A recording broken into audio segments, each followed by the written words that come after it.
My name is Olivia.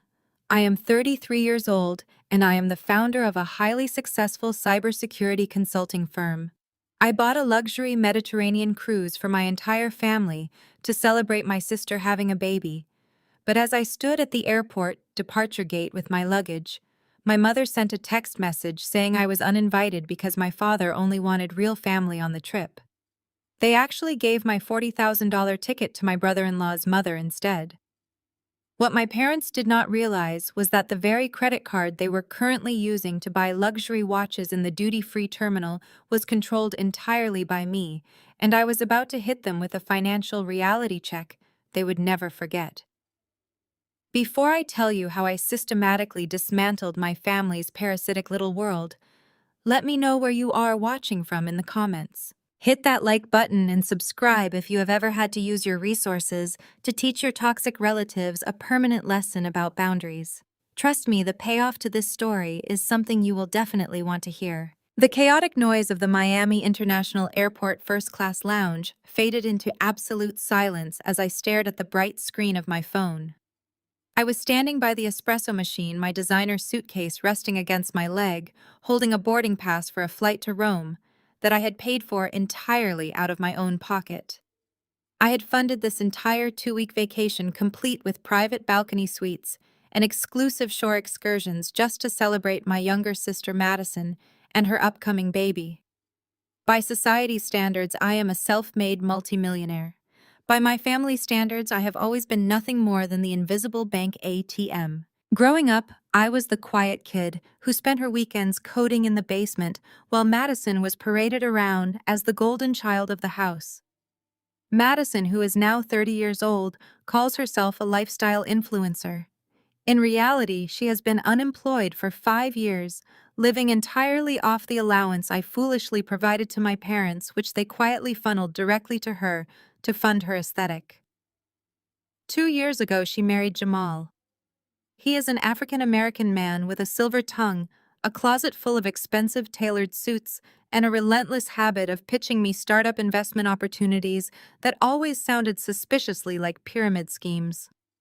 They were a match made in heaven, two people completely allergic to hard work, perfectly content to leech off my success while offering nothing but criticism in return. I looked down at the text message from my mother, Patricia, reading it for the 3rd time just to make sure I was not hallucinating. "You are not coming," she wrote. "Madison and Jamal need your suite.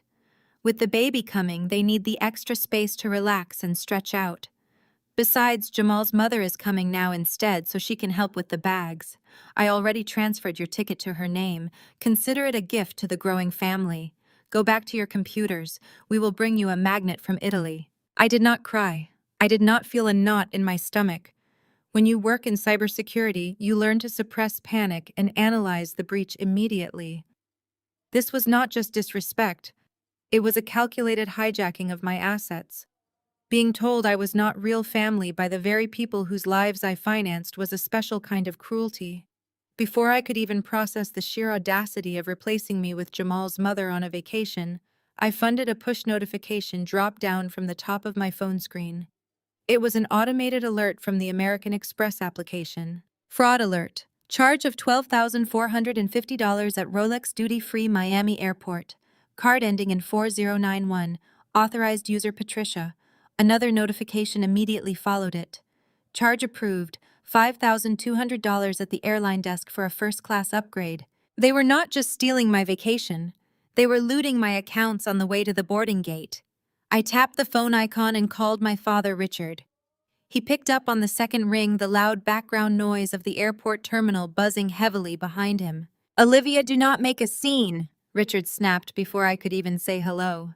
His voice carried that familiar condescending tone he used whenever I dared to ask for basic respect. "Your mother texted you. You always have your face buried in a laptop anyway. You would not even enjoy the Mediterranean. It is better this way, so just go home and let us enjoy our trip." "Dad," I said, my voice dangerously calm, dipping into the cold, rational register I used when negotiating corporate contracts. "Mom just put over $17,000 on my credit card. You gave my cruise ticket to Jamal's mother. What exactly is going on here?" Consider it back pay for raising you. Richard scoffed, his arrogance radiating through the speaker. Jamal needed a nice watch for the formal dinners on the ship. He is the man of the family now, he needs to look the part to impress the other guests. And we upgraded his mother's seat because she deserves to travel in comfort.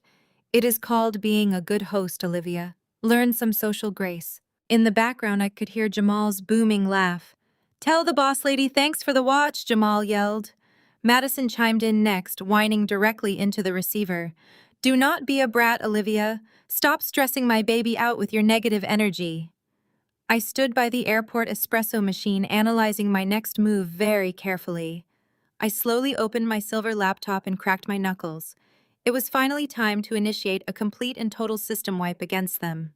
When you build security architectures for Fortune 500 companies, you learn very quickly that the most devastating threats rarely come from outside hackers trying to break down the front door. The most catastrophic breaches always come from inside the house. They come from authorized users who abuse their access privileges simply because they think no one is watching them. My family thought I was just a walking checkbook who was too busy staring at a screen to ever notice the specific details of my own financial ecosystem. They were about to learn the hard way that staring at screens is exactly how I built an empire. I settled into a quiet corner booth in the first-class lounge, ignoring the bustling travelers around me. I connected my laptop to my encrypted mobile hotspot, bypassing the public airport network entirely to ensure complete privacy. My fingers moved across the keyboard with practiced precision. I logged directly into my American Express corporate portal. The secure dashboard loaded instantly, displaying my primary Platinum account and the 2 authorized user cards I had issued years ago. One card belonged to Patricia. The other card belonged to Richard. I had set soft limits on those cards, trusting my parents to use them for groceries, utility bills, and genuine medical emergencies. That blind trust was my first critical failure. I navigated to the transaction history tab. I did not just look at the current billing cycle. I pulled the data for the last 6 months and exported the entire ledger into a massive master spreadsheet. My eyes scanned the rows and columns of data, my mind shifting completely out of the role of a discarded daughter and entirely into the mindset of a forensic auditor hunting down a massive financial leak. The numbers staring back at me were absolutely staggering. I started filtering the data by category, and the sheer scale of their entitlement made my jaw clench tight. 2 months ago, there was a charge for $4,500 at a luxury baby boutique in Miami. I pulled up the itemized receipt. It included a designer crib imported from Europe, a high-end stroller system, and custom nursery decor. Madison's lavish baby shower gifts were not provided by our parents out of the goodness of their hearts. They were funded entirely by my business account, while my mother took all the credit for being a generous and supportive grandmother. I scrolled further down the spreadsheet. Last month, there was a charge for $3,200 at a specialized European auto repair shop. Jamal drives a leased luxury BMW that he can barely afford. My parents drive a reliable domestic sedan that I bought for them in cash 3 years ago. The repair bill was clearly for Jamal's car, paid for by Patricia using my emergency credit card to bail out her precious son-in-law. Then I hit the mother lode. 3 weeks ago, there was an $8,000 charge at a digital payment processor, known specifically for funneling money into offshore sports betting platforms and sketchy online casinos. I stopped scrolling completely. I highlighted that massive $8,000 charge. Then I wrote a quick sorting script to filter the entire spreadsheet for any transactions matching that specific payment processor over the last year. The screen populated with dozens of rows. $500 here, $1,200 there, $2,000 transferred late on a random Tuesday night. I tallied the column. Over the span of 12 months exactly, $34,800 had been funneled through my mother's authorized user card directly into this gambling payment portal. My mother did not gamble. My father barely knew how to operate the basic functions of a smartphone. But Jamal constantly bragged about high-risk investments and taking bold chances in the market. Jamal was a severe gambling addict, and my parents were letting him use my credit line to fund his habit, just to keep their precious golden child Madison happy in her fake glamorous marriage. They were actively aiding and abetting the theft of my money to maintain the illusion of a wealthy lifestyle for a man who refused to hold down a real job. I felt a cold, cynical smile touch the corners of my mouth. The audacity was almost impressive. They were using my resources to fund Jamal's illegal betting addiction, buying luxury goods at the airport, and then tossing me aside like garbage because I did not fit their aesthetic for a family vacation. They genuinely believed I was just a naive, socially awkward computer nerd who would just pay the bill and stay quiet. They had absolutely no idea the level of digital surveillance I maintained over my own assets. I leaned back in the plush leather chair, letting the harsh reality of the situation wash over me. This was no longer just about a stolen cruise ticket or a display of blatant parental favoritism. This was felony-level credit card fraud. My parents were complicit in draining tens of thousands of dollars from my accounts to support my brother-in-law. The family dynamic was not just toxic, it was a criminal enterprise operating under the guise of family loyalty. My phone buzzed on the table. It was another text message, this time from Madison. She sent a selfie of herself, Jamal, and my parents drinking champagne in the airport departure terminal. The caption read, "Cheers to the baby moon. Thanks for understanding that this trip is just for the core family." I stared at the photo. Jamal was wearing the brand new $12,000 Rolex on his wrist. My mother was holding a designer handbag that I now knew was purchased with my money. They looked so incredibly smug, so completely victorious in their little scheme to push me out of the picture. I did not reply to the message. Engaging with them emotionally was exactly what they wanted. It would give them the satisfaction of calling me crazy, negative, and jealous. I refused to play their game. I was going to play mine. I turned my attention back to the laptop screen. The forensic audit of the credit card was complete. The security breach had been identified, quantified, and meticulously documented. I saved the spreadsheet to an encrypted folder on my hard drive. This was the exact evidence I would need when the time came to drop the hammer on all of them. But the credit card fraud was only the first layer of this investigation. If they were bold enough to steal $35,000 for gambling and luxury watches, what else were they doing behind my back? My mind immediately went to the single largest asset I had entrusted to their care: the house. 2 years ago, I had purchased a beautiful 4-bedroom house in an exclusive Florida suburb for $650,000. I paid entirely in cash. I let my parents live there rent-free because Richard constantly complained that his pension was not enough to cover a decent mortgage in a safe neighborhood. I paid their property taxes.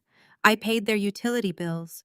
I gave them everything they needed to live comfortably without a single worry. I needed to see exactly what was happening at that property while I was busy running my company. I opened a new browser window and prepared to access the smart home security systems I had installed on the estate. The rabbit hole was about to get much deeper, and I was absolutely ready to uncover every single dirty secret they thought they had successfully buried. When I purchased that $650,000 property in the pristine Florida suburbs 2 years ago, I did not just sign my name on a dotted line and hand over the keys. My brilliant corporate certified public accountant strongly advised against putting personal residential real estate into my own name or gifting it directly to my parents. To shield my primary business assets from any potential liability, I formed a specific limited liability company named Oak Haven Holdings, LLC. I am the sole managing member and registered agent of that corporate entity. Legally speaking, my own parents were never the actual homeowners.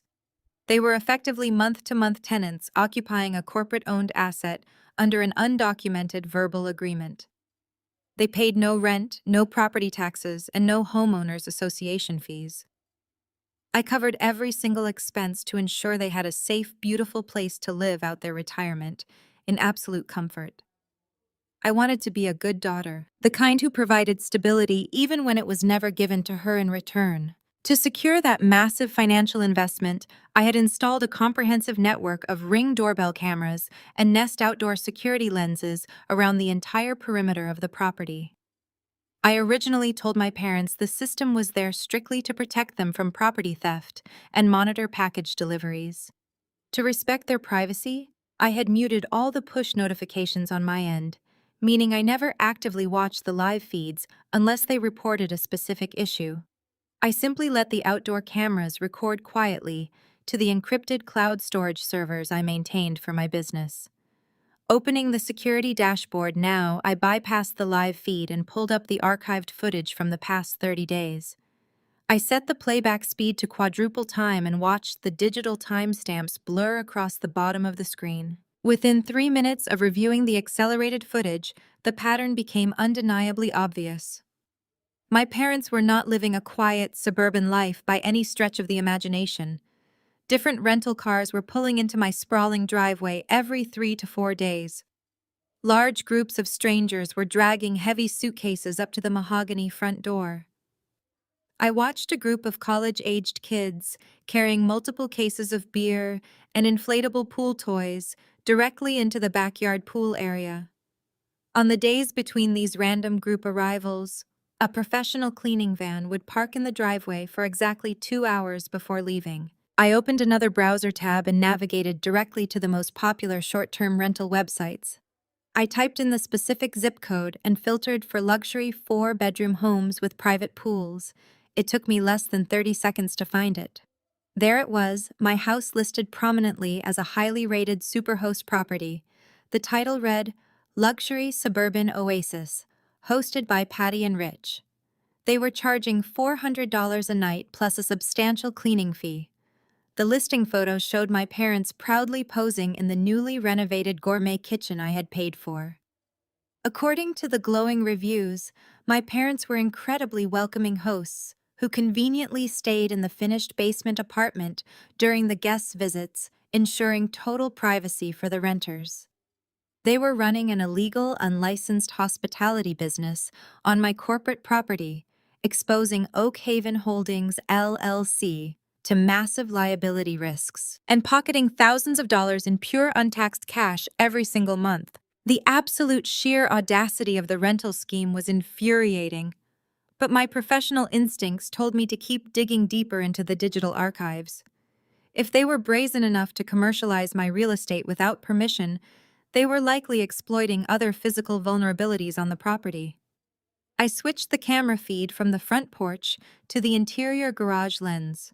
The 3-car garage was primarily meant for their vehicles, but I had explicitly reserved the third bay as a climate-controlled storage space for my own overflow items. Living in a downtown penthouse meant I had limited closet space, so I kept several vintage mid-century modern furniture pieces and a collection of authentic designer handbags securely boxed up in that Florida garage. I scrubbed through this timeline, jumping back to the previous Tuesday afternoon. The video buffered for a second before revealing a bright orange moving van backed directly up to the open garage doors. I watched as the motion sensor lights clicked on, illuminating the space. Madison waddled into the frame, her pregnant belly prominent beneath a tight designer maternity dress. She was holding an iced coffee in one hand and pointing authoritatively with the other. Jamal stepped into the frame right behind her. He was wearing his usual tailored slacks, looking annoyed as he hauled a heavy metal dolly toward my designated storage area. I leaned closer to the screen, my eyes narrowing as I watched the high-definition playback reveal their exact movements. Madison directed Jamal straight toward my carefully wrapped belongings. He picked up my authentic vintage credenza, grunting as he wrestled the heavy wooden piece into the back of the moving van. Then Madison herself walked over to the stack of heavy-duty plastic storage bins containing my designer bags. I watched my younger sister pry open the lids, inspect the luxury bags I had purchased to celebrate major business milestones, and casually toss them into the front seat of the moving truck. They were not just borrowing things. They were systematically looting my personal property right out from under me. Madison and Jamal were actively fencing my high-value assets to fund their fake influencer lifestyle and cover his gambling debts. My parents were entirely complicit, likely looking the other way, or perhaps even giving them the digital access codes to the garage keypad. They were stripping my life for parts, selling off the pieces, and using the profits to fund a Mediterranean vacation that I had already paid for. The utter lack of respect was no longer just an emotional wound inflicted by a toxic family. It was a calculated financial assault executed by people who felt completely entitled to everything I owned. I closed the security footage tab. The evidence was secured, downloaded, and safely backed up to my encrypted cloud drive. Every single receipt, every video clip, every fraudulent charge was now locked away in my digital vault. My family had successfully transformed themselves from ungrateful relatives into criminal liabilities. The forensic phase of my investigation was officially over. It was finally time to shift into the offensive strategy and spring the trap they had so arrogantly walked right into without hesitation. The forensic phase of my investigation was officially over. It was finally time to shift into the offensive strategy and spring the trap they had so arrogantly walked right into without hesitation. Tracking a transatlantic flight is incredibly simple when you are the one who purchased the itinerary. I opened the airline tracking application on my phone and watched the tiny airplane icon slowly inch its way across the digital map, hovering right over the Mediterranean Sea. My parents, my sister, her husband, and his mother were currently soaring through the clouds in supreme comfort, drinking complimentary champagne and resting in lie-flat seats. They were completely oblivious to the financial demolition awaiting them on the ground. According to the flight data, they would land at Leonardo da Vinci International Airport in Rome in exactly 2 hours. From there, they had a pre-arranged private black car service waiting to transport them directly to the port of Civitavecchia. I had booked that car service months ago, paying for it in advance so they would not have to worry about navigating Italian public transportation. It was a 90-minute drive from the airport to the cruise terminal. That gave me a 3.5-hour window to finalize my preparations. I closed my laptop and walked over to the floor-to-ceiling windows of my downtown penthouse. The Miami skyline stretched out before me, but my mind was entirely focused on a luxury cruise terminal in Italy. I knew exactly how the boarding process worked for this specific cruise line, because I had meticulously researched every detail when I originally planned the trip for myself. When you book the owner's suite, a booking that costs $40,000, you do not stand in the regular boarding lines. You are escorted to a private VIP lounge, where a dedicated concierge handles your passport verification and payment details. That was the exact choke point where my trap would spring shut. Luxury cruise lines operate on a very strict financial protocol. The $40,000 I had already paid covered the suite, the dining packages, and the base gratuities. However, it did not cover the onboard incidentals. Things like casino chips, premium spa treatments, medical emergencies, and top-tier liquor require a separate guarantee. Before the concierge hands over the heavy brass keycard to the owner's suite, the primary guest must present a physical credit card. The cruise line then places a mandatory $10,000 authorization hold on that card to ensure all onboard expenses are covered. Patricia was the primary guest on the reservation. Patricia was planning to hand that Italian concierge the American Express Platinum card with her name on it. She was banking on my credit limit to cover that massive incidental hold. She firmly believed that my money was her money, just as she had believed it when she bought the Rolex, and just as she had believed it when she let Jamal gamble away my assets. I walked back to my kitchen island and poured myself a glass of sparkling water. I set my phone down on the marble countertop and opened the American Express mobile application. Earlier, I had reduced Patricia and Richard's authorized spending limits to a humiliating $10 before officially freezing the entire account. I wanted to verify that the security protocols were fully active and locked into place. The app displayed a bright red banner across the top of the screen, confirming that all new charges would be automatically declined. The digital steel doors were firmly bolted shut. The timing had to be absolutely perfect. If I had confronted them while they were still in Miami, they would have simply driven back to the Florida house, regrouped, and found a new way to manipulate the situation, or steal more of my property. They would have played the victims in front of their local friends and spun a narrative about my sudden cruelty. By waiting until they were standing in a cruise terminal in Rome, I was effectively stripping them of all their resources, all their geographical advantages, and all their backup plans. They were thousands of miles away from home, surrounded by strangers, and completely dependent on a piece of plastic that was now totally useless. I imagined the scene playing out at the port of Civitavecchia. They would arrive exhausted but buzzing with the adrenaline of a luxury vacation. They would strut into the VIP lounge, Jamal likely flashing his stolen watch, Madison complaining about her swollen ankles while demanding priority seating, and my parents acting like royalty. They would approach the concierge desk with absolute arrogance. Patricia would confidently slide the Amex card across the polished mahogany counter, expecting the usual deferential treatment that comes with flashing premium plastic. The concierge would swipe the card, the terminal would process the request, and then the machine would beep, a sharp, undeniable sound of rejection. The concierge would try it again, assuming a simple connection error. They always try it twice. The second decline would prompt a polite but firm request for an alternative method of payment, a different card capable of holding a $10,000 charge. My parents do not have $10,000 in liquid credit. Jamal certainly does not have $10,000. They rely entirely on the illusion of wealth that I provide. Without my card, they are just 5 people standing in a foreign country with luggage they cannot take onto the ship. I picked up my phone and refreshed the flight tracker.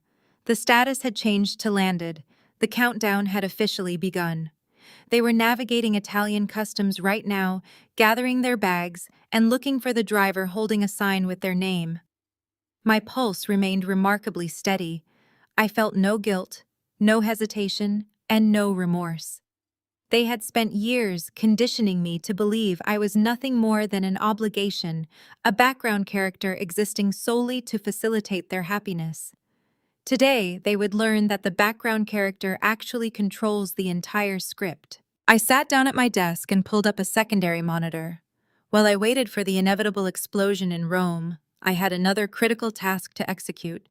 The credit card decline was only the immediate shockwave. To truly dismantle their operation and protect myself permanently, I needed to sever their access to my largest asset. I needed to ensure that when they finally managed to crawl back to the United States, they would have absolutely nothing left to exploit. I opened my encrypted email client and composed a new message to my corporate real estate attorney. The financial trap in Italy was officially set and ready to trigger. Now it was time to pull the ground right out from under their feet back home. The time for passive observation was over. The era of Oak Haven Holdings, LLC, functioning as their personal piggy bank, was coming to a definitive and brutal end. I typed the attorney's email address into the recipient line and prepared to make the biggest real estate move of my life. I stared at the blinking cursor in the recipient line for only a fraction of a second before changing my mind. An email was too slow. This level of corporate maneuvering required immediate, real-time execution. I picked up my phone and dialed the direct cellular number for David, my lead corporate real estate attorney based out of Miami. David was a shark in a tailored suit, the kind of lawyer who thrived on aggressive negotiations and expedited closings. He had managed the original purchase of the Oak Haven property 2 years ago and knew exactly how the ownership structure was legally fortified. He answered on the second ring. Olivia, David said, his voice crisp and alert. To what do I owe the pleasure on a Thursday afternoon? Tell me you are finally ready to expand the commercial portfolio. We are liquidating a residential asset today, I replied, matching his professional cadence. I need you to pull up the file for the Florida property held under Oak Haven Holdings, LLC. I heard the rapid clacking of a mechanical keyboard on his end of the line. Give me 1 second, he said. All right, I have the file open. Are we talking about the primary property where your parents are currently residing? Not anymore, I stated flatly. They have officially vacated the premises for an extended overseas vacation. They took their personal belongings and essentially abandoned the property. I want to sell it immediately. Do you remember that aggressive all-cash corporate offer we received 3 months ago from that major investment firm? The developers who were quietly buying up the entire subdivision to flip it into a gated luxury community. David chuckled, a low sound of predatory approval. I remember them vividly. They offered $720,000 in pure liquid cash. They waived all inspections, waived the appraisal contingencies, and wanted to close in record time. You told me to reject the offer because you wanted to keep the house as a stable retirement asset for your family. The strategic objectives of my corporation have officially changed, I told him. I want you to call their lead acquisition agent right now. Tell them Oak Haven Holdings LLC is ready to execute the sale today. The price remains $720,000. However, I have two absolute non-negotiable conditions for this transaction. Name them, David said, his tone shifting into pure business mode. First, I said I want this deal closed in 72 hours. I know they have the capital sitting in an escrow account, ready to deploy. They can wire the funds directly to my primary business account by Monday morning. Second, they take the property strictly as is, and they take immediate physical possession of the asset the minute the wire clears. They get full legal authorization to completely trash, demolish, or dispose of any remaining garbage left inside the house. David paused. I could hear the gears turning in his highly paid legal mind. Florida tenant rights are usually a nightmare, but since you never executed a formal lease agreement, and they do not pay rent, they are legally classified as month-to-month tenants at will. Since they have left the country, and you are the sole managing member of the LLC, handing over immediate possession to a corporate buyer who accepts the property, as is puts the burden entirely on the developers. Those investment firms usually show up with private security and a dumpster on day one anyway. They will change the smart locks the second the deed is recorded. Exactly, I replied. They left the property unsecured and actively breached my trust by running an illegal short-term rental business on the premises. They forfeit any protection they thought they had. Make the call, David. Get the contracts drawn up. I will have the initial purchase agreement in your inbox within 20 minutes, he promised. Keep your phone close. I ended the call and walked over to my kitchen island, pouring myself another glass of sparkling water. The adrenaline was pulsing through my veins, but it was a cold, calculated energy. I was not acting out of blind rage. I was executing a precise financial amputation. For years, I had allowed them to treat me like a disposable resource, a silent server running in the background of their lives, only acknowledged when they needed to extract funds. They had mistaken my quiet generosity for weakness. They fundamentally misunderstood that the person who builds the infrastructure also holds the power to detonate it. 19 minutes later, my phone vibrated against the marble countertop. An email notification appeared from David's law firm. The subject line read, Urgent Oak Haven Holdings, LLC, Purchase Agreement for Electronic Signature. I opened my laptop and clicked the secure link. The digital document loaded on my high-resolution screen, page after page of dense legal jargon that essentially stripped my parents of their sanctuary and transferred it to a faceless corporate entity. The investment firm had agreed to every single term without hesitation. They wanted the land desperately, and my willingness to hand over immediate possession was exactly what they needed to expedite their neighborhood redevelopment project. I scrolled to the final page of the contract. The yellow digital signature box glowed brightly, waiting for my authorization. This was the point of no return. Once I clicked this box, the house in Florida would no longer belong to my company. The manicured lawn, the gourmet kitchen, the spacious bedrooms where my parents had comfortably plotted to steal my cruise vacation, all of it would be gone. When they eventually returned from Europe, assuming they could even find a way back without my credit card, they would not be returning home. They would be returning to a corporate construction zone owned by a company that does not care about their sob stories. I positioned the cursor directly over the yellow box. I clicked the trackpad without hesitation. The digital ink dried on the screen, instantly legally binding the sale of the Florida property. I closed the email tab and exhaled a long, measured breath. The trap was fully armed on both continents. Across the Atlantic Ocean, my family was blissfully unaware that their suburban sanctuary had just been traded to a corporate developer while they were simultaneously walking into a financial ambush at an Italian seaport. I walked away from the laptop, poured myself a fresh cup of coffee, and set my phone on the center of the kitchen island. I knew it would not take long. The flight tracker showed they had landed over an hour ago. Accounting for customs baggage claim and the private car ride to the port of Civitavecchia, the explosion was imminent. I did not have to wait long. Exactly 42 minutes after I signed the real estate contract, my phone screen illuminated. The custom ringtone I had assigned to my mother began to echo through the quiet expanse of my penthouse. I let it ring 3 times, enjoying the rhythmic vibration against the marble countertop before calmly tapping the green answer icon. I did not say hello, I just pressed the phone to my ear and waited. "Olivia." "Thank God you answered." Patricia gasped.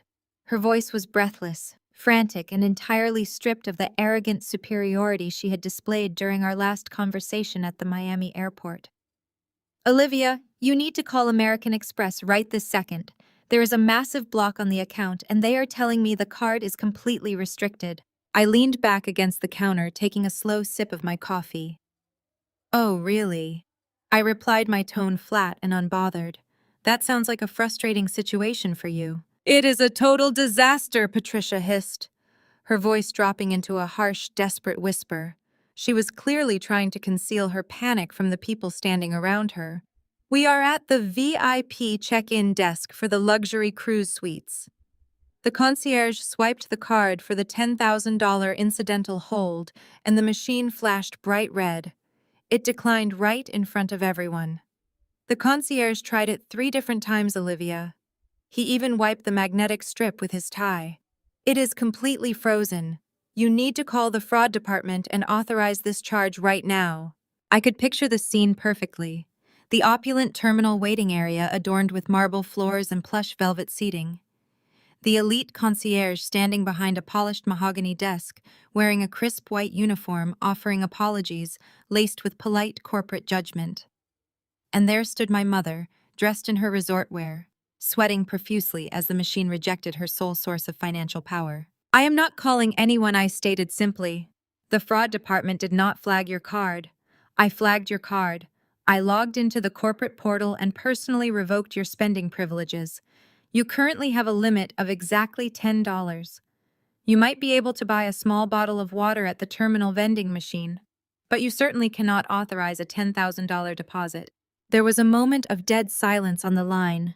The background noise of the busy Italian seaport seemed to rush into the gap.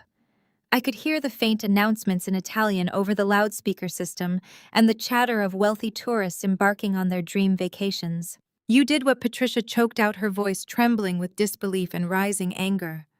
"Olivia, this is not funny. Stop playing these childish games immediately. Jamal is standing right next to me. Madison is crying because her feet are swollen, and Jamal's mother is watching this entire spectacle unfold. Do you have any idea how humiliating this is?" The concierge just asked us to step out of the VIP line so he could assist the real guests. He told us to move to the side lobby until we can secure a valid method of payment. We are being treated like common criminals in front of Jamal's family. "You are common criminals," I corrected her, my voice dropping to a dangerously quiet pitch. "I ran a full forensic audit on my accounts this afternoon. I saw the $12,000 Rolex you bought for your unemployed son-in-law at the duty-free shop. I saw the $5,000 seat upgrades. More importantly, I saw the $35,000 you funneled into offshore gambling accounts over the last year to support Jamal's betting addiction. You stole from my company to fund a fake influencer lifestyle for a man who refuses to work. That money was for family emergencies," Patricia stammered, scrambling to justify her theft. "Jamal was going to pay it back. He had a sure thing in the market. He just needed capital." "You have so much money, Olivia. You do not even notice it is gone. You are being selfish and vindictive over pennies." "Those pennies belong to me," I fired back. And since you felt entitled to steal my money, steal my vacation, and give my $40,000 suite ticket to a woman I have never even met, I felt entitled to cut you off completely. You wanted a trip with just real family. You got exactly what you wanted. But real family does not get to use my American Express Platinum card. Olivia, please. Patricia begged, abandoning her anger for pure desperation. They will not let us on the ship. The ship departs in exactly 2 hours. If we do not provide a valid credit card for the deposit, they are going to cancel our entire reservation. We will be stranded at the port. Jamal's mother is already asking questions. She thinks we are wealthy. She thinks Madison married into a high society family. If she finds out we cannot even pay the deposit, Madison will be an absolute laughingstock. You are going to ruin your sister's marriage. Madison ruined her own marriage the second she hitched her wagon to a gambling addict who steals from her sister, I replied. Why do you not ask Jamal to hand over his fancy new $12,000 Rolex? I am sure there is a pawn shop somewhere in Rome that will give him enough cash to cover your cruise deposit. Or better yet, ask Jamal's mother to put down her own credit card. She is the one taking my suite after all. She should cover the incidentals. She cannot do that, Patricia cried, her voice cracking. She does not have that kind of money. None of us have that kind of money. We relied on you. You relied on my compliance, I corrected. You relied on my silence. You relied on the assumption that I would just absorb the disrespect because I was desperate for your approval. But I am not that girl in the basement anymore. I am the woman who owns the servers, controls the accounts, and holds all the keys. You played a very stupid game, and now you have to face the consequences in front of your precious in-laws. In the background, I could hear a man's voice. It was Jamal, sounding angry and impatient. Patty, what is taking so long? Jamal barked. Tell her to fix the bank error. My mom is getting tired of standing around with the luggage. We need to get on the ship and hit the buffet. Patricia covered the receiver, but I could still hear her frantic whispering. She is not fixing it, Jamal. She froze the account. She knows about the watches and the transfers. What do you mean she knows? Jamal yelled, no longer caring who heard him. Tell her to turn the card back on right now. Tell her we will be stranded here. Patricia came back on the line, her breathing heavy and erratic. Olivia, I am begging you as your mother. Do not do this to us. Do not leave us here in Italy with nothing. If you do not unfreeze this card right now, I will never forgive you. You will destroy this family forever. The family was destroyed a long time ago, I said, staring out at the vibrant Miami skyline. You just did not care because my money was still funding the illusion. The card stays frozen. Enjoy Rome. I pulled the phone away from my ear and pressed the red button, cutting off her hysterical sobbing mid-sentence. I blocked her number immediately. Then I blocked Madison. Then I blocked Richard. I set my phone down on the marble counter, feeling an overwhelming wave of absolute peace wash over my shoulders. The Italian meltdown was fully underway, and they had absolutely no escape route. The phone barely rested on the marble countertop for 60 seconds before it lit up again. I had blocked my mother, my father, and my sister, but the incoming caller ID displayed a generic international number.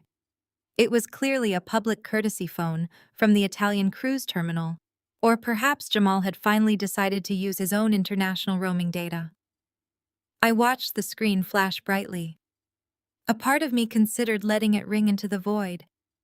But another part of me, the part that had spent 3 decades swallowing their disrespect, knew that the surgical strike was not quite finished. I had addressed the credit card fraud, but I still needed to expose the absolute depth of my surveillance. I swiped the green icon and brought the speaker to my ear. Olivia, do not hang up this phone. It was Richard. My father was using his booming, authoritative chest voice. The exact same aggressive tone he used to terrify me into submission when I was a teenager. He was attempting to reclaim his position as the unquestioned patriarch of the family. You are going to log back into that computer right now and remove the block on your mother's card. We are standing in the middle of a foreign country with Jamal's family watching us be humiliated by Italian port authorities. This childish tantrum ends right this second. Do you hear me? I leaned forward, resting my elbows on the cool surface of the kitchen island. I hear a man who thinks he still has leverage, I replied, my voice steady and entirely devoid of emotion. I hear a man who thinks yelling will magically generate $10,000. This is not a game, Richard barked, though I could hear the faint tremor of panic beneath his anger. You are putting your pregnant sister in a dangerous situation. You are abandoning your family in Europe. We cannot even get a hotel room tonight because the card is frozen. I demand you fix this. We will discuss your little accounting complaints when we get back to Florida. You are not going back to Florida, I stated simply, and my complaints are not about accounting. They are about grand larceny. What are you talking about? Richard demanded. Your mother already explained the watch and the upgrades. I am not talking about the watch, I said, cutting him off with the precision of a scalpel. I am talking about Oak Haven Holdings LLC. I am talking about the 4-bedroom luxury house I allowed you to live in rent-free. Did you honestly think I would purchase a $650,000 corporate asset and not secure it with a monitored surveillance grid? The line went dead silent. The background noise of the Italian terminal seemed to amplify as my father stopped breathing. I pulled the archive footage from the security cameras today. I continued, letting every word land with heavy, undeniable weight. I watched you and Mom run an unlicensed illegal bed and breakfast out of my corporate property. I saw the college kids carrying beer kegs into the backyard. I saw the professional cleaning crews arriving every 3 days. You have been charging strangers $400 a night to sleep in the house I bought while you hide in the basement and pocket the cash. You turned my generosity into an illicit hospitality business. Olivia, we can explain, Richard stammered. The authoritative patriarch voice was completely gone, replaced by the stuttering panic of a cornered thief. The pension was not stretching far enough. We just wanted a little extra spending money for the trip. We kept the house perfectly clean. We never let them touch your things. You are lying again, I said, my voice hardening into a boundary of absolute steel. You might not have let the renters touch my things, but you certainly let Madison and Jamal touch them. I heard a muffled scramble on the other end of the line. The phone was being wrestled away. Madison's voice suddenly pierced my ear, shrill and hysterical. Olivia, please, you are scaring Dad. Just turn the card back on so we can get on the ship. We can talk about the house later. I am pregnant. I am so stressed my stomach hurts. You are ruining my baby moon. How much did you get for the vintage mid-century credenza Madison? I asked coldly. The hysterical crying stopped instantly. I watched the garage camera footage from last Tuesday, I explained, picturing her panicked face in the middle of that crowded terminal. I watched you direct Jamal to load my authentic vintage furniture into a moving van. I watched you open my secure storage bins.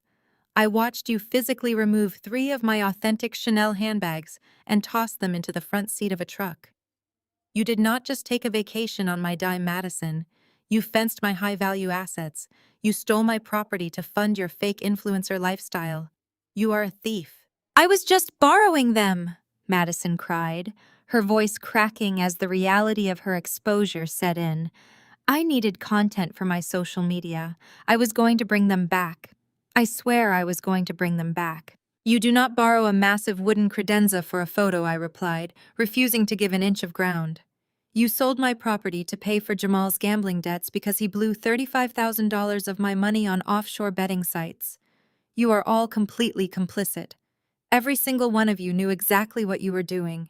You thought you could bleed me dry because you assumed I was too desperate for your love to ever fight back. Olivia, please, my mother's voice returned to the line. She must have grabbed the receiver from Madison. We have no money. We have nowhere to sleep tonight. The cruise ship is leaving without us. Jamal's mother is furious and threatening to call her lawyers. If you do not unfreeze the card, we cannot even buy a plane ticket back to America. You are leaving us stranded. We will do anything. We will pay you back every single cent.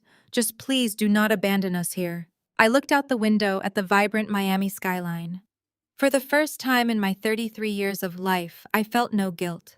I felt no obligation to save them from the consequences of their own malicious actions.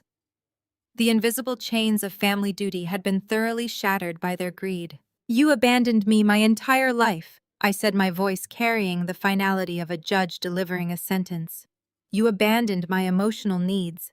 You abandoned my accomplishments. You pushed me aside to worship a daughter who steals from me and a son-in-law who gambles away my money. You made your choices. Now you get to live with them. But how do we get home? Patricia wailed, her sobs echoing loudly through the phone. Ask Jamal's mother for a loan, I suggested flatly. Since she took my suite, she can take the bill. The American Express card is permanently closed. My bank accounts are secured. And as of this afternoon, my attorneys are officially involved. Do not call this number again. Do not email me. If you manage to find your way back to the United States, do not come looking for me. We are done. Olivia.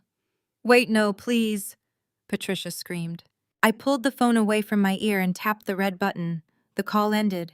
I blocked the international number immediately.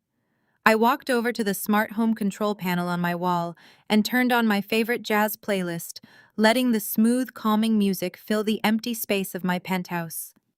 The boundary of steel was officially constructed, and nothing they could say or do would ever break through it again.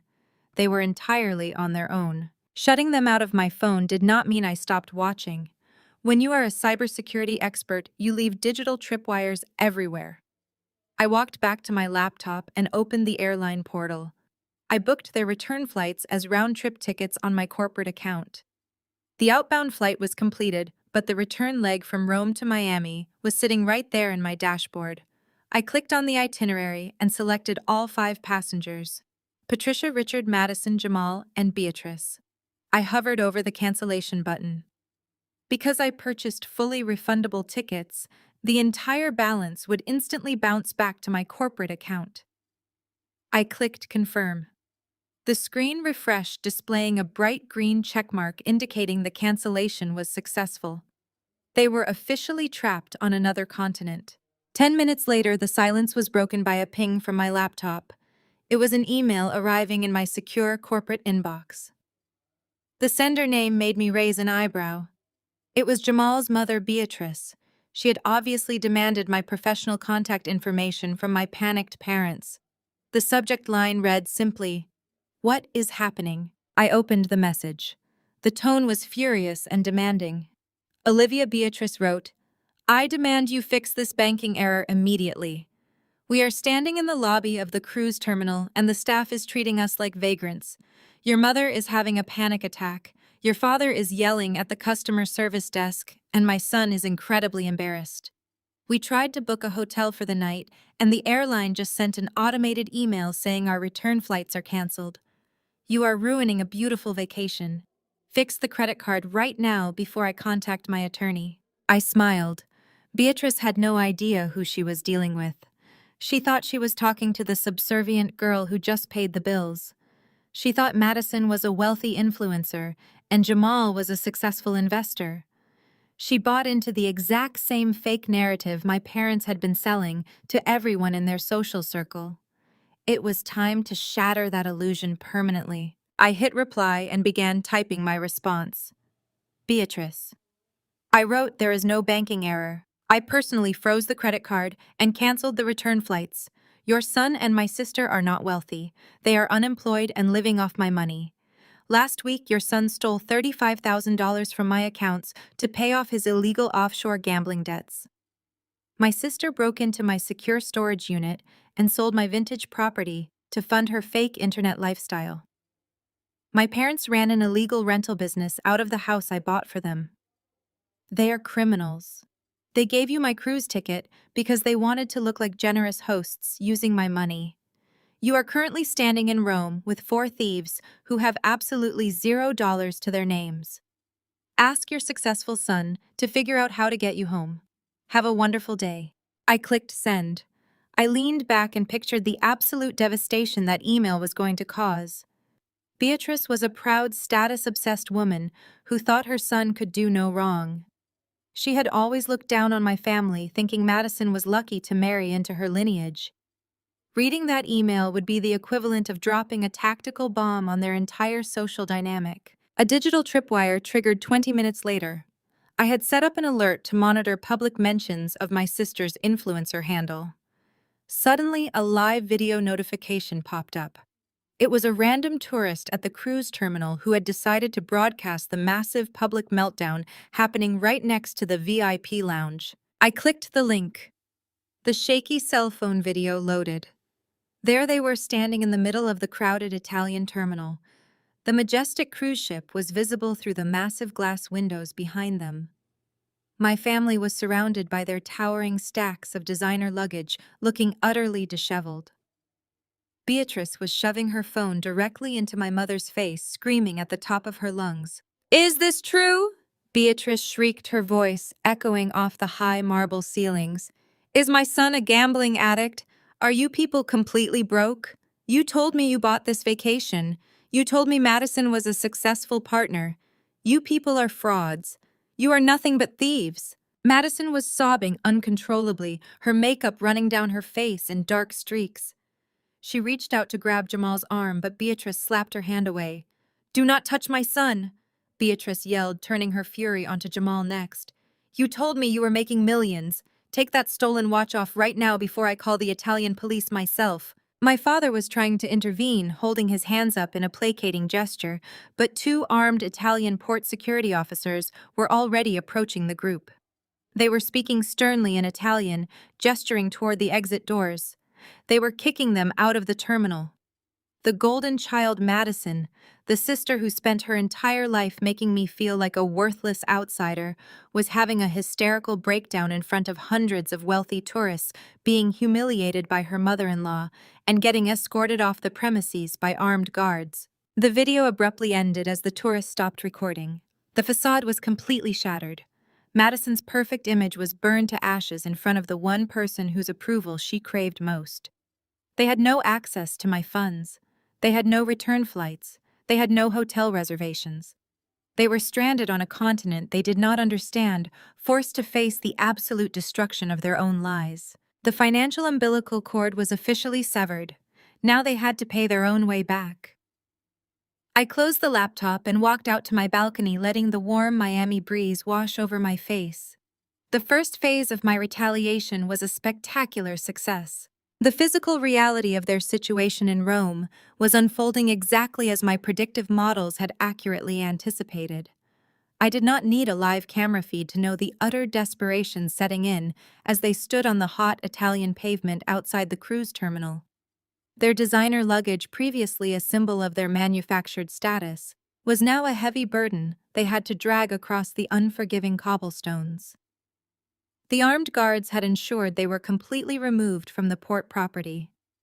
There was no comfortable lounge, no complimentary drinks, and absolutely no luxury shuttle waiting to whisk them away safely into the warm, humid Italian summer evening. Beatrice was the first to defect. Using her own pristine credit card, she hailed a private taxi and booked herself a direct flight back to Atlanta, abandoning her son and her new in-laws without a second backward glance. She made it perfectly clear that Jamal was entirely on his own. My father Richard, who had spent the last 30 years acting like a formidable corporate titan, suddenly found his pockets entirely empty. His own credit cards were maxed out from maintaining the illusion of wealth back in Florida. Patricia was weeping into her hands, completely immobilized by the public humiliation and the sudden evaporation of her financial safety net. That left Jamal. The smooth-talking entrepreneur was finally forced to confront the reality of his own depleted checking accounts. He pulled out his phone, his hands shaking as he logged into his banking application. The offshore gambling platforms had bled his liquid assets dry. He had less than $4,000 to his name. $4,000 had to transport 4 adults from Italy to Miami at the absolute last minute. There would be no direct flights. There would be no extra legroom. There would be no upgraded meals. Jamal stood on the sidewalk, sweating through his expensive tailored suit, desperately refreshing discount travel websites. He was booking the absolute cheapest, most grueling itinerary available. He secured 4 tickets on a budget airline known for charging extra for carry-on bags and printing boarding passes. The route he was forced to choose was an absolute logistical nightmare. They would fly from Rome to a secondary airport in Frankfurt, wait during a 9-hour overnight layover fly. To Toronto, endure another 6-hour layover, and finally catch a connecting flight down to Florida. The misery commenced immediately. They had to haul their massive designer suitcases onto a crowded public bus just to reach the airport. Madison, accustomed to being treated like royalty during her pregnancy, complained loudly about the heat, the smell, and her aching back. Patricia snapped at her to be quiet, the stress fracturing their usually impenetrable mother-daughter alliance. Richard remained sullen and silent, humiliated by his inability to control the situation. At the check-in counter, the budget airline hit them with exorbitant fees for their overweight luxury baggage. Jamal watched his remaining bank balance dwindle down to double digits just to get their bags on the plane. When they finally boarded the aircraft, the reality of economy class settled over them like a thick, suffocating blanket. They were crammed into the very back row of the plane, situated right next to the lavatories. The seats did not recline. There was barely enough room for Richard's knees. Madison spent the entire flight crying quietly into a thin, scratchy airline blanket. Jamal stared blankly at the seat back in front of him, the shiny $12,000 Rolex on his wrist, serving as a heavy, mocking reminder of the theft that had triggered this entire collapse.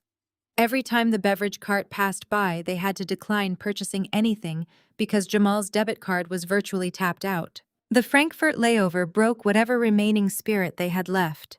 Because Jamal could not afford a hotel, they were forced to sleep on hard metal benches in the terminal. Patricia, who just 24 hours ago was bragging about her upcoming Mediterranean spa treatments, tried to use her designer handbag as a pillow while shivering under the harsh fluorescent airport lighting. Richard paced the terminal for hours, his pride completely shattered. Madison threw a tantrum demanding food, forcing Jamal to spend his last remaining dollars on stale airport sandwiches and bottled water. The hostility between Jamal and Madison escalated into a vicious, whispered argument that ended with Jamal walking away to sit in a different concourse. By the time they boarded the flight to Toronto, they looked like completely different people. Their expensive clothes were wrinkled and stained. Their perfect hair was a mess. The arrogant smirks they had worn in that airport selfie back in Miami were entirely erased. The transatlantic flight was turbulent, adding physical nausea to their profound emotional distress. They sat in stony silence, completely disconnected from one another, united only by their shared misery and the exhausting reality of their 50-hour journey. As the final plane descended toward the humid Florida coastline, a tense, nervous energy settled over the four of them. They had survived the grueling transit, but they knew the conflict was far from over. They assumed they were simply returning to the safety of the suburban house to regroup, lick their wounds, and formulate a new strategy to manipulate me. They thought fake apologies and manufactured tears from Madison would eventually wear me down and restore access to my bank accounts. They were desperate to get back to the driveway, unlock the front door, and collapse into their comfortable beds. They had absolutely no idea that their sanctuary no longer existed. The legal machinery I had set in motion was already grinding their reality into dust. As their flight touched down on the tarmac, the real estate transaction entered its final irreversible phase. They were flying back to a life that had been entirely dismantled while they were trapped in the sky, completely unaware of the devastating legal trap closing tightly around them now. While my family endured the crushing reality of budget economy seeding somewhere over the Atlantic seaboard, my own reality played out on the glowing monitors of my home office. I watched the digital clock in the corner of my screen tick closer to the opening of the financial markets. The legal machinery I had set in motion was operating with absolute and ruthless efficiency. David, my corporate real estate attorney, had successfully expedited the title search, cleared the deed transfer, and pushed the paperwork through the county clerk office system. The transaction was moving forward without any hesitation whatsoever today. There were no contingencies to clear, no inspections to schedule, and absolutely no delays allowed. The corporate development firm wanted this land immediately, and I was giving them exactly what they paid for. At exactly 9 a.m. Standard Eastern Time, a notification chimed loudly from my encrypted email client. It was an automated message from the escrow company handling the deal. The bold subject line read, Escrow Disbursed Oak Haven Property. I immediately opened my primary corporate banking application and watched the secure screen load. The financial dashboard refreshed, updating my available balances with beautiful, undeniable, and stunning mathematical clarity. $720,000 had successfully landed in the operating account of Oak Haven Holdings, LLC. The transaction was complete, irrevocable, and entirely legally binding. I transferred the funds directly into my diversified investment portfolio with 3 quick keystrokes. The money was now secured behind biometric firewalls completely inaccessible to anyone but me. The Florida house, the manicured lawns, the gourmet kitchen where my mother had happily spent my money, none of it belonged to my company anymore.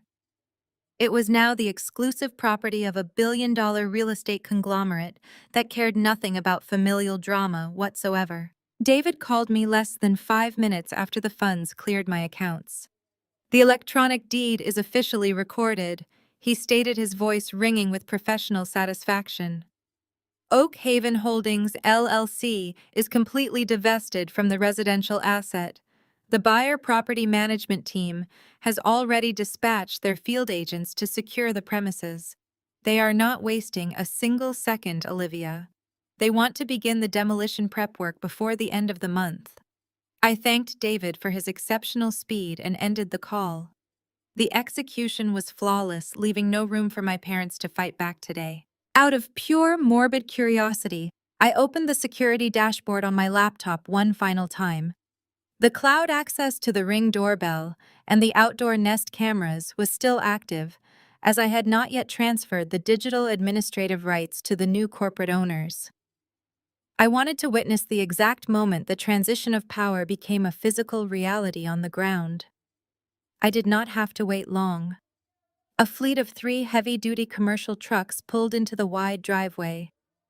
They were completely unconcerned with the pristine landscaping my parents had previously bragged about maintaining beautifully. A crew of 6 men wearing high-visibility construction vests stepped out of the vehicles. They were the property management enforcement team, and they operated with military precision. The lead agent approached the front door, holding a thick stack of legal documents attached to a clipboard. He did not bother ringing the doorbell. He immediately signaled for a locksmith to step forward. I watched through the high-definition lens as the technician pulled out an industrial drill and completely destroyed the expensive smart lock I had installed 2 years ago. The brass cylinder shattered, falling to the porch floor instantly. The heavy wooden door swung wide open. The house was successfully breached not by criminals, but by the rightful legal owners. The enforcement team marched inside with empty cardboard boxes and thick rolls of packing tape. I switched the camera feed to the interior garage lens, the same camera that had captured Madison and Jamal stealing my vintage designer bags just days ago. The crew entered the garage and immediately began assessing the remaining items. According to the contract, the buyers took the property strictly as is, meaning anything left inside was officially considered abandoned commercial refuse permanently starting today. They did not handle my parents' belongings with care. There was no gentle wrapping of fragile items or careful folding of expensive clothes. The workers grabbed Patricia's designer shoes, Richard's golf clubs, and Madison's remaining nursery decorations, tossing them aggressively into the cheap cardboard boxes. They were clearing the house at maximum speed, throwing everything into a massive rented storage unit truck parked outside. The beautiful suburban illusion my family had cultivated was being systematically dismantled and stuffed into brown paper boxes by men getting paid minimum wage. The poetic justice of the moment was incredibly satisfying to watch unfold. Once the house was entirely emptied of their personal garbage, the property management team moved on to the final phase of securing the asset. They installed heavy-duty industrial deadbolts on every single exterior door. The locksmith tested each new lock, ensuring the property was practically impenetrable. Then the lead agent walked out to the front yard carrying a large wooden sign attached to a metal post. He drove the post deep into the manicured grass right next to the driveway entrance. The bright red letters on the white sign were clearly visible from the street and adjacent public sidewalk. The warning sign read, "Private property. Trespassing prohibited violators will be prosecuted. I smiled as I watched the crew pack up their equipment and drive away, leaving the house locked empty and legally fortified against any unauthorized entry. The camera feed suddenly went dark. The new owners had finally disconnected the local internet router, severing my digital connection to the property permanently. I closed my laptop and took a deep, calming breath. The financial trap had fully snapped shut. When my exhausted family finally arrived back in Florida, they would be walking straight into an absolute legal nightmare starting tonight. The screen of my laptop reflected perfectly in the dark glass of the penthouse windows. The digital connection to the property was permanently severed. The new corporate buyers operated with brutal efficiency, and their property management team sent a follow-up email exactly 1 hour after the camera feeds went dark.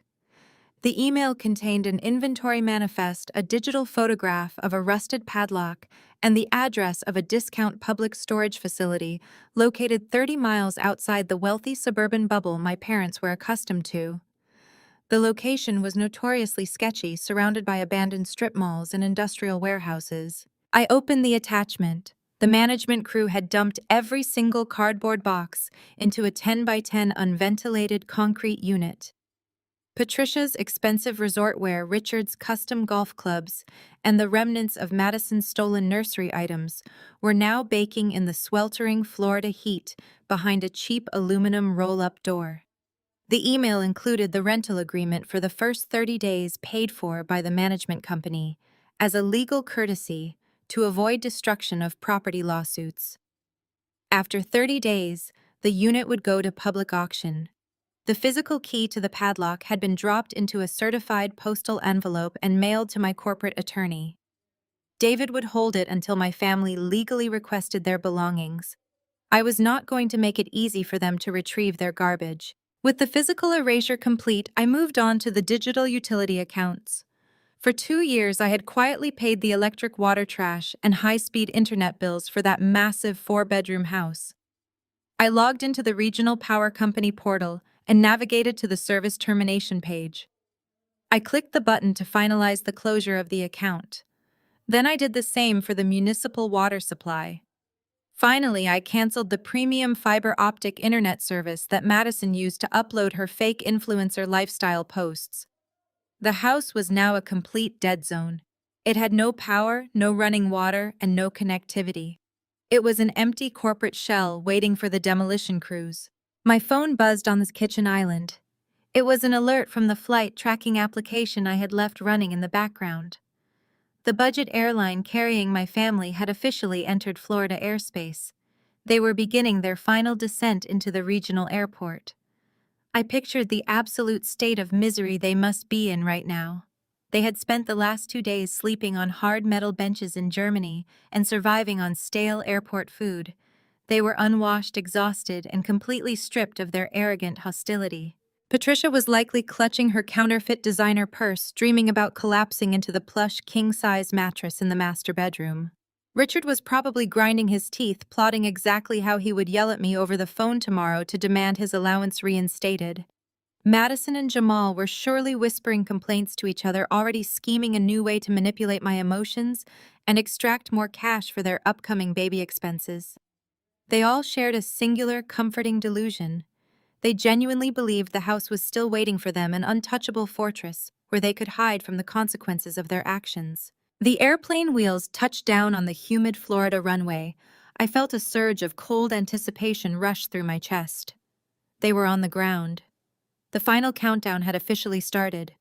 They had to navigate the crowded regional airport, wait endlessly at the baggage claim for their heavy designer suitcases, and figure out how to get back to the suburbs. Jamal had completely drained his checking accounts just to purchase those miserable economy tickets.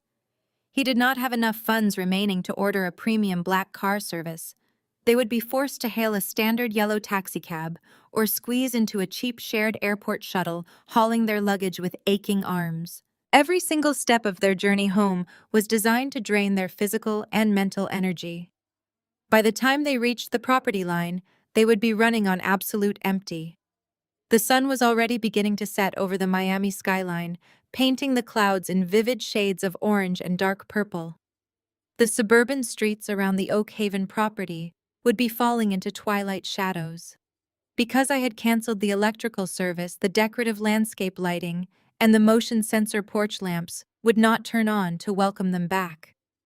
The house would be pitch black, silent, and deeply unwelcoming. I walked away from my office setup and moved to the spacious living room of my penthouse. I poured a fresh glass of sparkling water and settled into the plush velvet sofa. There was nothing left for me to do but wait for the inevitable explosion. The trap was flawless. The legal documentation was airtight. The financial accounts were fortified behind impossible biometric security walls. They had absolutely zero leverage left to exploit. I thought about the years I spent desperately trying to earn a single word of validation from Richard. I remembered the countless times Patricia had humiliated me at family dinners to make Madison shine brighter. I recalled every single pyramid scheme Jamal had pitched me with a smug, disrespectful grin. They had taken my generosity and twisted it into an entitlement. They had crossed the final boundary when they decided to abandon me at the airport and steal a $40,000 vacation to celebrate their own greed. The taxi carrying my family was likely pulling onto the highway right now. The distance between the airport and the suburban neighborhood was exactly 25 miles. Depending on the evening traffic, they had about 40 minutes before their reality shattered completely. 40 minutes until the taxi pulled up to a dark property. 40 minutes until they saw the bright red warning signs planted firmly in the front yard. 40 minutes until they realized the smart locks had been violently drilled out and replaced with heavy industrial deadbolts. I took a slow sip of my water, savoring the absolute silence of my home. The storm was coming for them, and I was entirely out of its destructive path.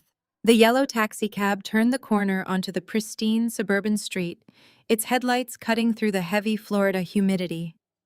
The wealthy neighborhood was exceptionally quiet, filled with the soft hum of air conditioning units and the distant chirp of crickets.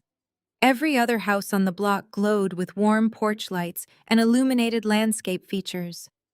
But as the taxi rolled to a stop at the end of the familiar cul-de-sac, it parked in front of a property completely swallowed by shadows.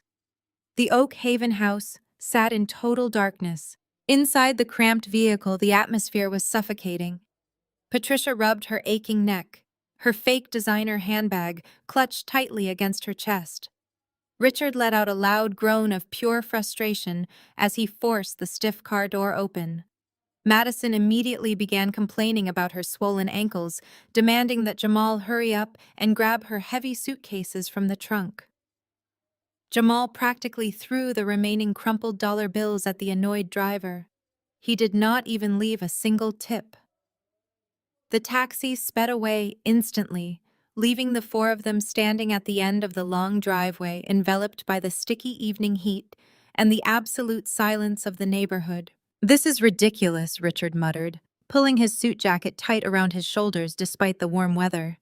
Olivia must have thrown another childish tantrum and canceled the automatic payments for the power bill just to inconvenience us. I will be calling her bank the second I get inside. Patricia sighed heavily, dragging her rolling luggage across the concrete. "Just open the door, Richard. I cannot stand out here for another second. My feet are covered in blisters from those awful airport benches. I need a hot shower and a large glass of wine before I completely lose my mind." They began their miserable march up the long driveway, the plastic wheels of their heavy luggage rattling loudly against the pavement. Madison leaned heavily on Jamal, whining about the lack of walkway lights. The thick darkness made the familiar path feel strangely imposing. As they approached the manicured front lawn, the beam of a street lamp caught the edge of something new. A large wooden post had been driven deep into the grass, positioned directly in their path to the front porch. Richard stopped abruptly. He squinted into the dim lighting, trying to make out the shape. Jamal bumped into him from behind, dropping a heavy suitcase with a loud thud. "What is that thing?" Madison asked, her voice cracking with exhaustion and growing anxiety. "Why is there a sign in our yard?" Jamal pulled out his smartphone and turned on the flashlight application.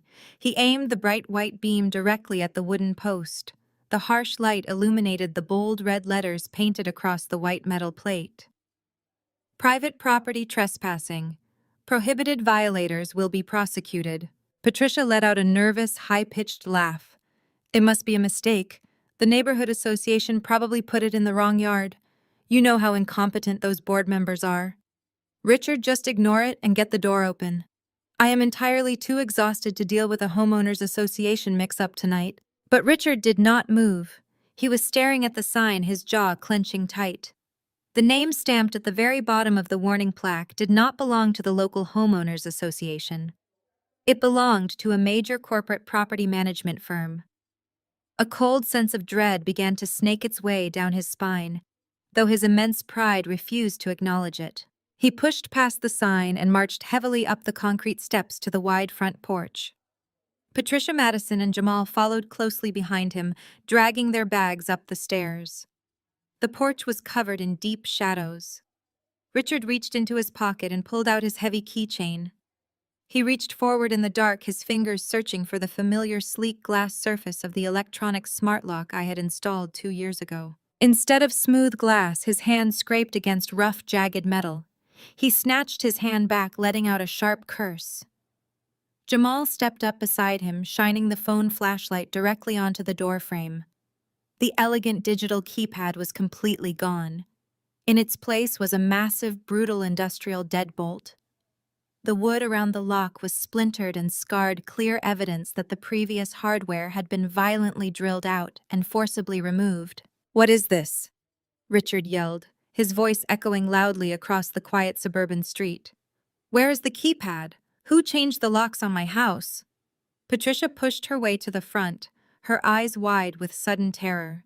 She grabbed the heavy brass doorknob and rattled it aggressively. The door did not budge a single millimeter. It was locked tight, fortified like a commercial bank vault. She pounded her fist against the thick wood. "Hello? Is anyone in there? Open this door immediately." Madison started hyperventilating, clutching her pregnant stomach as she leaned against the porch railing. "Jamal, do something," she shrieked. "Break the door down. We need to get inside. I cannot sleep outside. I need my bed. I need my things." Jamal pressed his face against the narrow glass panel situated right next to the heavy front door. He cupped his hands around his eyes to block out the glare of his phone flashlight, peering deep into the dark interior of the house. The beam of light sliced through the darkness, illuminating the grand foyer and the sprawling living room beyond. He froze. The phone in his hand began to tremble. "What is it?" Patricia demanded, grabbing his shoulder and trying to look past him. "What do you see?" "It is gone," Jamal whispered, his voice completely devoid of its usual arrogant swagger. He backed away from the window, his face looking hollow and pale in the harsh flashlight beam. "Everything is gone." Patricia shoved him aside and pressed her own face against the glass. Richard moved to the adjacent window, wiping away the condensation with his sleeve. They both stared into the belly of the house. The luxurious velvet sofas were missing. The expensive Persian rugs had vanished. The massive flat-screen television, the dining table, the artwork on the walls, absolutely every single trace of their existence had been completely scrubbed from the premises. The house was entirely empty. It was a hollow shell of drywall and bare hardwood floors. It looked exactly like a commercial property waiting for a demolition crew. "My clothes!" Madison screamed, dropping her designer bag and rushing to the window. "My baby nursery! Where is all my stuff? Where did everything go?" Patricia stumbled backward, her knees giving out. She collapsed onto one of the large suitcases, burying her face in her hands as a loud guttural sob ripped through her chest. It was the sound of a woman realizing that the illusion of her wealthy, comfortable life had just been shattered into a million irreparable pieces. Richard stood perfectly still, his fists clenched so tightly at his sides that his knuckles turned completely white. The realization hit him with the force of a freight train. Olivia had not just canceled a vacation. She had not just frozen a credit card. She had systematically liquidated the very ground beneath their feet. The house was sold. The locks were changed. They were officially homeless, standing on a dark porch in the middle of the night, surrounded by luggage they could no longer afford to carry anywhere else. The silent, seething fury inside Richard finally boiled over, completely destroying his last shred of logic and setting the stage for a truly disastrous physical reaction. The silent fury inside Richard boiled over, destroying his last shred of logic. He refused to accept that he had been outsmarted by the daughter he considered an afterthought. The veins in his neck bulged against his sweat-soaked collar. This property was his domain. This was the fortress where he proudly played the role of wealthy patriarch. The mere idea that Olivia could erase his existence with a few strokes of a keyboard was a profound insult his ego could not process. He turned away from the deadbolt and marched toward the porch. "Richard, what are you doing?" Patricia cried out, her voice trembling, as she watched her husband pace along the brick perimeter. "Just stop for a second, and let us think clearly. We need to call a hotel. We need to call a lawyer. We cannot stand out here complaining." "I am not going to any hotel," Richard spat back. "I am going inside my house right now. That ungrateful brat thinks she can lock me out of my own home. I am going to get inside and sleep on the floor if I have to." Jamal stepped forward quickly, holding his hands up defensively. "Hey man, maybe we should back up a minute and breathe. The sign out front clearly said trespassing is prohibited.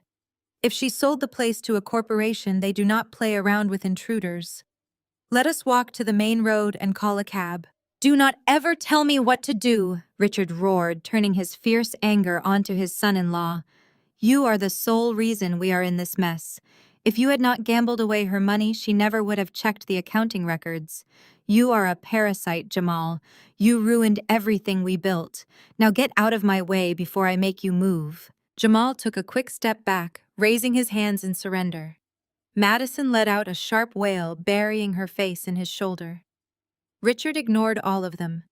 He scanned the dark landscaping near the side of the house. The property management company had cleared away most of the decorative planters, but they left behind a heavy concrete garden stone. Richard marched over to the dirt and hoisted the concrete stone into his bare hands. Patricia screamed as she realized exactly what he was about to do. "Richard, no. Have you lost your mind? Put that stone down right now before you get us arrested." Richard did not listen. He carried the heavy stone straight up to the side window of the formal dining room. This specific window was tucked away safely behind a tall row of privacy hedges, hidden completely from the direct view of the quiet suburban street. He raised the concrete stone high above his right shoulder, his face contorting violently into a mask of pure rage. He swung his arms forward rapidly with all the raw strength he could muster. The stone crashed directly into the center of the reinforced glass pane. The loud sound of shattering glass tore brutally through the peaceful suburban silence. Razor-sharp shards exploded inward, raining down heavily onto the bare hardwood floors of the empty dining room. Richard reached his bare hand carefully through the jagged hole, ignoring a sharp scrape against his forearm, and fumbled blindly for the interior latch. He flipped the metal locking mechanism and shoved the window frame upward. He hoisted his body up onto the windowsill, his expensive dress pants tearing loudly against the splintered wood frame. He tumbled forward, landing heavily on the hard floor inside the dark, echoing house. The air inside felt incredibly stale, carrying the distinct chemical scent of industrial cleaning supplies. He stood up quickly, brushing sharp glass shards from his sleeves, and turned to look back out the window. "Hand me the bags," Richard commanded, his voice echoing eerily through the completely vacant structure. "We are sleeping in here tonight. I do not care if we sleep on the bare wooden floor. I am not letting her lock me out." Patricia, trembling violently in the humid night air, began to push the first designer suitcase nervously toward the broken window. What Richard failed to understand was that corporate property management firms do not just rely on basic deadbolts and wooden signs to secure their newly acquired multi-million-dollar assets. When the demolition crews finished their sweep earlier that afternoon, they deliberately activated a highly sophisticated temporary commercial security matrix designed specifically to protect vacant properties from squatters. This modern system did not utilize loud blaring sirens or flashing red lights that would alert the intruder. It was designed to trap, not to deter. The exact microsecond the dining room window glass shattered, an acoustic sensor mounted directly on the ceiling registered the specific frequency of breaking glass. Instantly, an invisible digital relay engaged. The infrared motion sensors scattered throughout the empty hallways instantly detected Richard's physical presence the exact moment his heavy feet hit the hardwood floor. There was no warning noise. There was no flashing light. The house remained completely dark and totally silent. But deep within the digital infrastructure of the property, a high-priority emergency distress signal was instantly transmitted directly to the local police department dispatch center. The automated digital alert immediately flagged a confirmed perimeter breach, a verified break in progress, and an active trespassing violation at a commercial holding. As Richard wiped the thick, heavy sweat from his forehead and reached out to grab the next suitcase from his crying wife, he was entirely oblivious to the severe legal reality of his current situation. He genuinely thought he had successfully forced his way back into his comfortable suburban castle. He had actually just locked himself very tightly inside a high-security corporate trap. The silent countdown had already begun, and heavily armed law enforcement vehicles were already speeding dangerously through the dark streets toward the quiet cul-de-sac without hesitation. The heavy canvas fabric of the designer's suitcase caught sharply on the jagged glass remaining in the window frame. Richard grunted, his muscles straining as he attempted to yank the baggage through the narrow opening. He was completely focused on the physical exertion, entirely unaware of the synchronized tactical response converging on his exact location. The quiet suburban street, usually characterized by peaceful cricket chirps and gentle evening breezes, was abruptly flooded with a blinding, disorienting array of intense red and blue strobe lights. 4 local police cruisers had turned onto the cul-de-sac with their sirens intentionally deactivated, a standard tactical procedure for an active confirmed commercial burglary in progress. The vehicles skidded to a sudden halt, positioning themselves in a strategic semicircle that entirely blocked the wide concrete driveway. The blinding glare of high-intensity police spotlights instantly illuminated the front lawn, casting long, dramatic shadows across the grass and pinning my family in a harsh, inescapable circle of artificial daylight. Patricia let out a blood-curdling shriek, dropping her heavy purse onto the driveway. The sudden arrival of law enforcement shattered the quiet night. Car doors flew open simultaneously. 6 heavily armed police officers stepped out from behind their fortified vehicle doors, their service weapons drawn and leveled directly at the front porch. The chaotic scene playing out before them looked exactly like a textbook felony break-in. A shattered window, an adult male attempting to haul luggage into an empty house, and accomplices standing watch on the lawn. "Step away from the window and show me your hands right now." A commanding voice boomed through a heavy police bullhorn. The amplified sound echoed violently across the wealthy neighborhood, undoubtedly waking every single resident on the block. "I repeat, drop the bag and step away from the building immediately.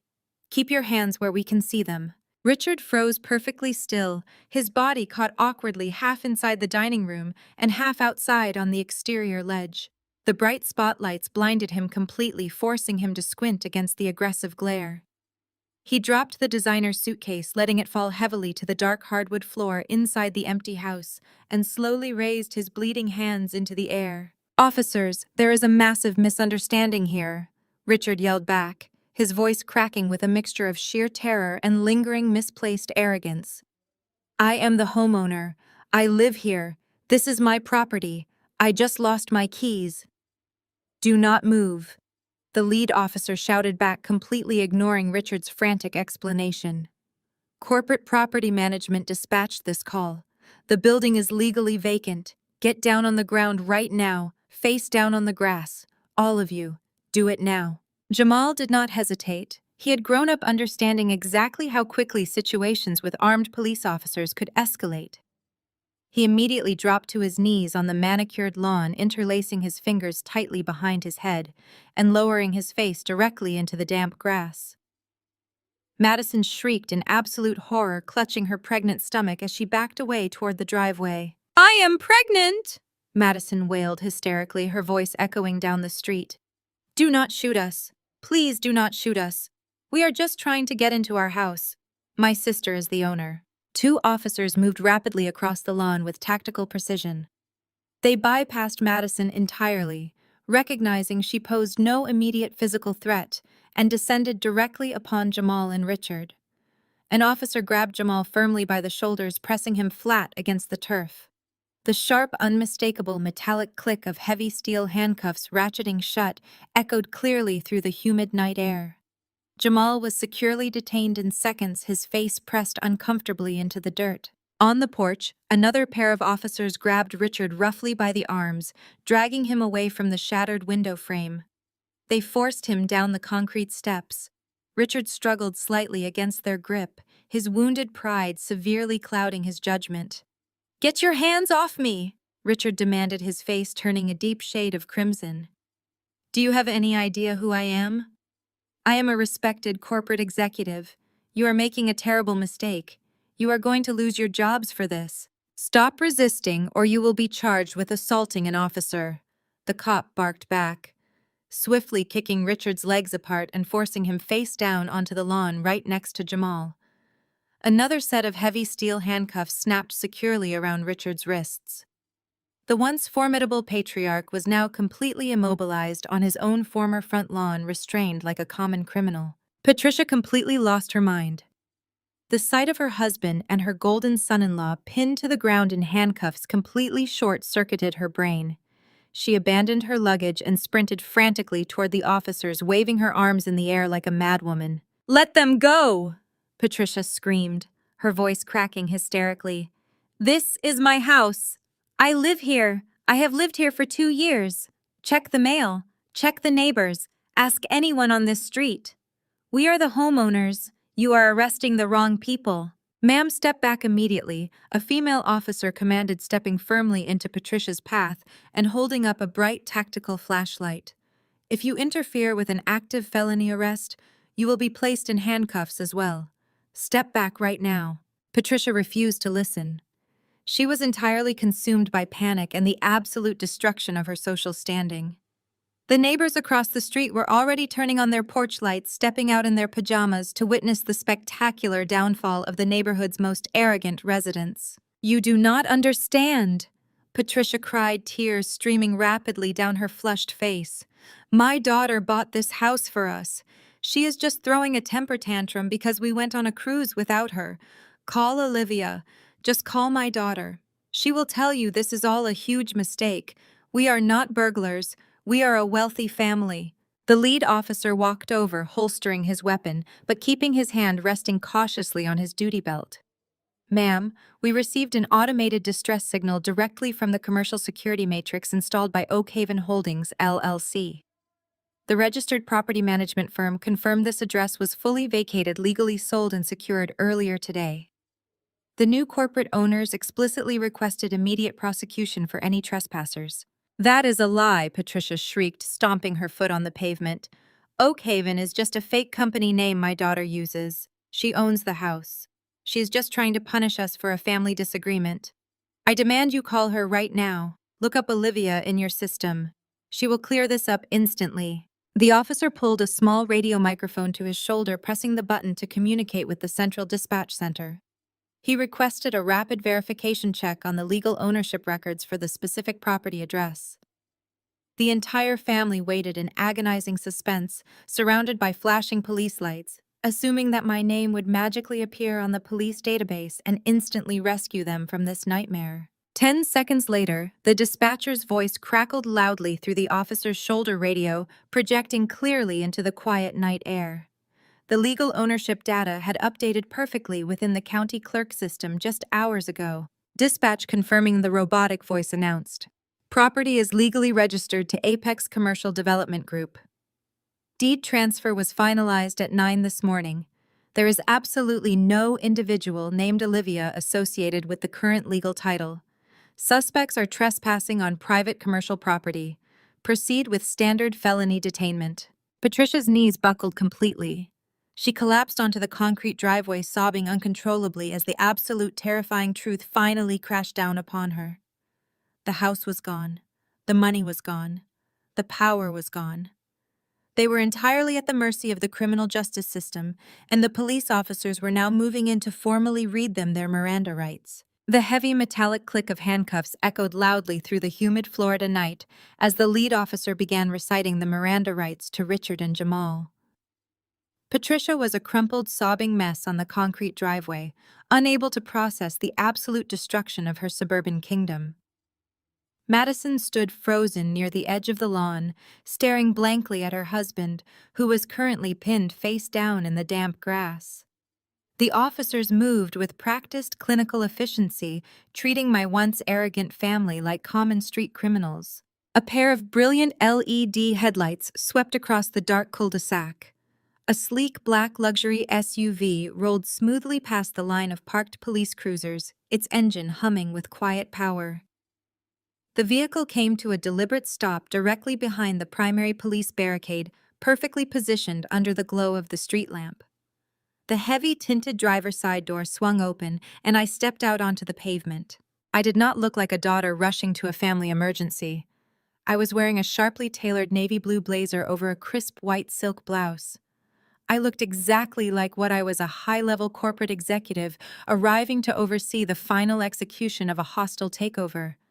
My heels clicked rhythmically against the asphalt as I bypassed the flashing red and blue lights and walked directly toward the chaotic scene playing out on the front lawn.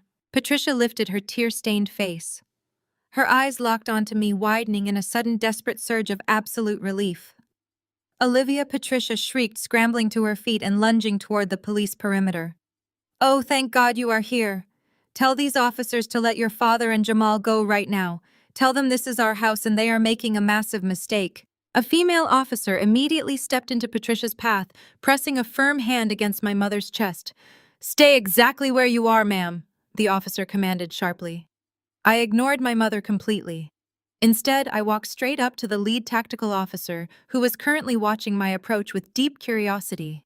I reached into my leather briefcase and pulled out a meticulously organized manila folder. "Officer, my name is Olivia," I stated, clearly projecting my voice, so every single member of my family could hear me.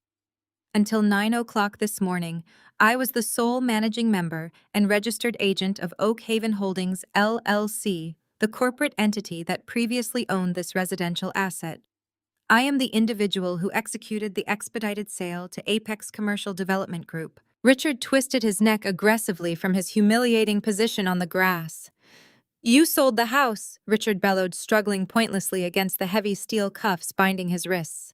"You sold my house while we were trapped on an airplane. You vindictive, ungrateful brat." I kept my eyes locked entirely on the police officer, completely ignoring Richard's pathetic outburst. I handed the heavy folder directly to the officer. "Inside this file, you will find the fully executed and electronically recorded deed transfer, proving Apex Commercial Development Group took absolute legal possession of this property today," I explained smoothly. "You will also find a sworn affidavit from their lead property management director explicitly authorizing local law enforcement to arrest and prosecute any unauthorized individuals found trespassing on the premises. I can legally verify that the 4 individuals you have detained are not leaseholders. They do not possess any equity in this property, and they were officially evicted when the corporate transition occurred today." The officer clicked on his tactical flashlight, scanning the dense legal documents with practiced efficiency. He nodded slowly, clearly impressed by the airtight legal fortification I had hand-delivered to his crime scene. "This documentation is perfectly in order," the officer confirmed, handing the folder back to me. "Apex Development already flagged this address in our dispatch system. This is a straightforward felony trespassing case." "Olivia, how could you do this to us?" Madison wailed from the edge of the driveway. "All my baby things were in that house.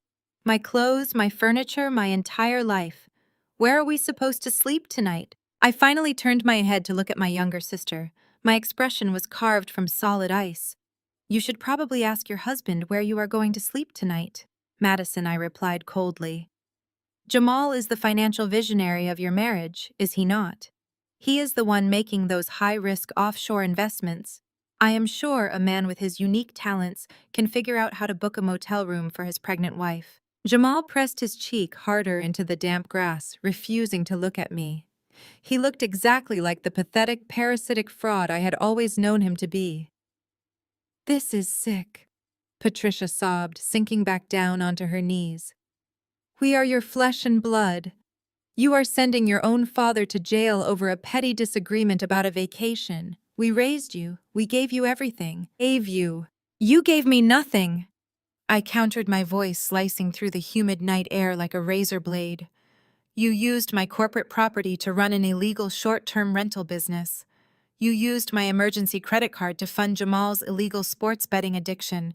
You broke into my secure garage, stole my authentic vintage furniture, and fenced my luxury handbags to fund your fake glamorous lifestyle. Richard stopped struggling against the handcuffs. The profound realization that I knew absolutely everything about their criminal operations finally paralyzed him. You thought I was just a blind, desperate daughter who would keep paying the bills just to earn a tiny scrap of your conditional affection, I continued. You severely underestimated me. I build security infrastructures designed to catch sophisticated international syndicates. Catching 4 arrogant, sloppy suburban thieves was the easiest audit I have ever conducted in my entire professional career. The lead officer stepped forward, grabbing Richard by the shoulder and hoisting him roughly to his feet. Jamal was pulled up next, his expensive tailored suit now covered in mud and grass stains. They looked utterly defeated, physically restrained, and completely stripped of their false superiority. I turned back to the lead officer, reaching into my briefcase one more time. I pulled out a second, significantly thicker folder. This one was sealed with bright red tamper-evident tape. "Officer," I said, handing the heavy package over. "The trespassing charge is just the very beginning of their legal problems tonight. I have a comprehensive forensic financial report I need to formally submit into evidence." The officer took the sealed folder from my hands. It was packed with spreadsheets, bank statements, and digital logs.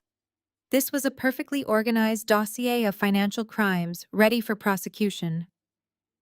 I watched the lead officer break the tamper-evident tape. He shined his flashlight onto the executive summary. "What exactly are we looking at here?" the officer asked. He sounded intrigued, realizing this was escalating into a major white-collar investigation. "You are looking at felony credit card fraud, grand theft, and wire fraud," I stated loudly. "The primary suspect is Jamal, currently handcuffed on the grass. The secondary suspects are my parents, who facilitated the theft using a corporate credit card." Patricia let out a strangled gasp. "Olivia, you cannot be serious. We are your family. You are talking about federal prison over a misunderstanding." "There is no misunderstanding when you purchase a $12,000 Rolex watch using a card authorized strictly for medical emergencies," I shot back. The officer shined his flashlight onto Jamal's left arm, illuminating the gleaming timepiece. "The receipt is on page 4. It includes the serial number, the time of purchase, and the signature of the authorized user. Beside that receipt is documentation for $5,000 in unauthorized flight upgrades. They looted my accounts on their way to a vacation I paid for." The officer flipped to page 4, verifying the matching numbers. Jamal squeezed his eyes shut, pressing his face into the wet grass. He knew he was trapped.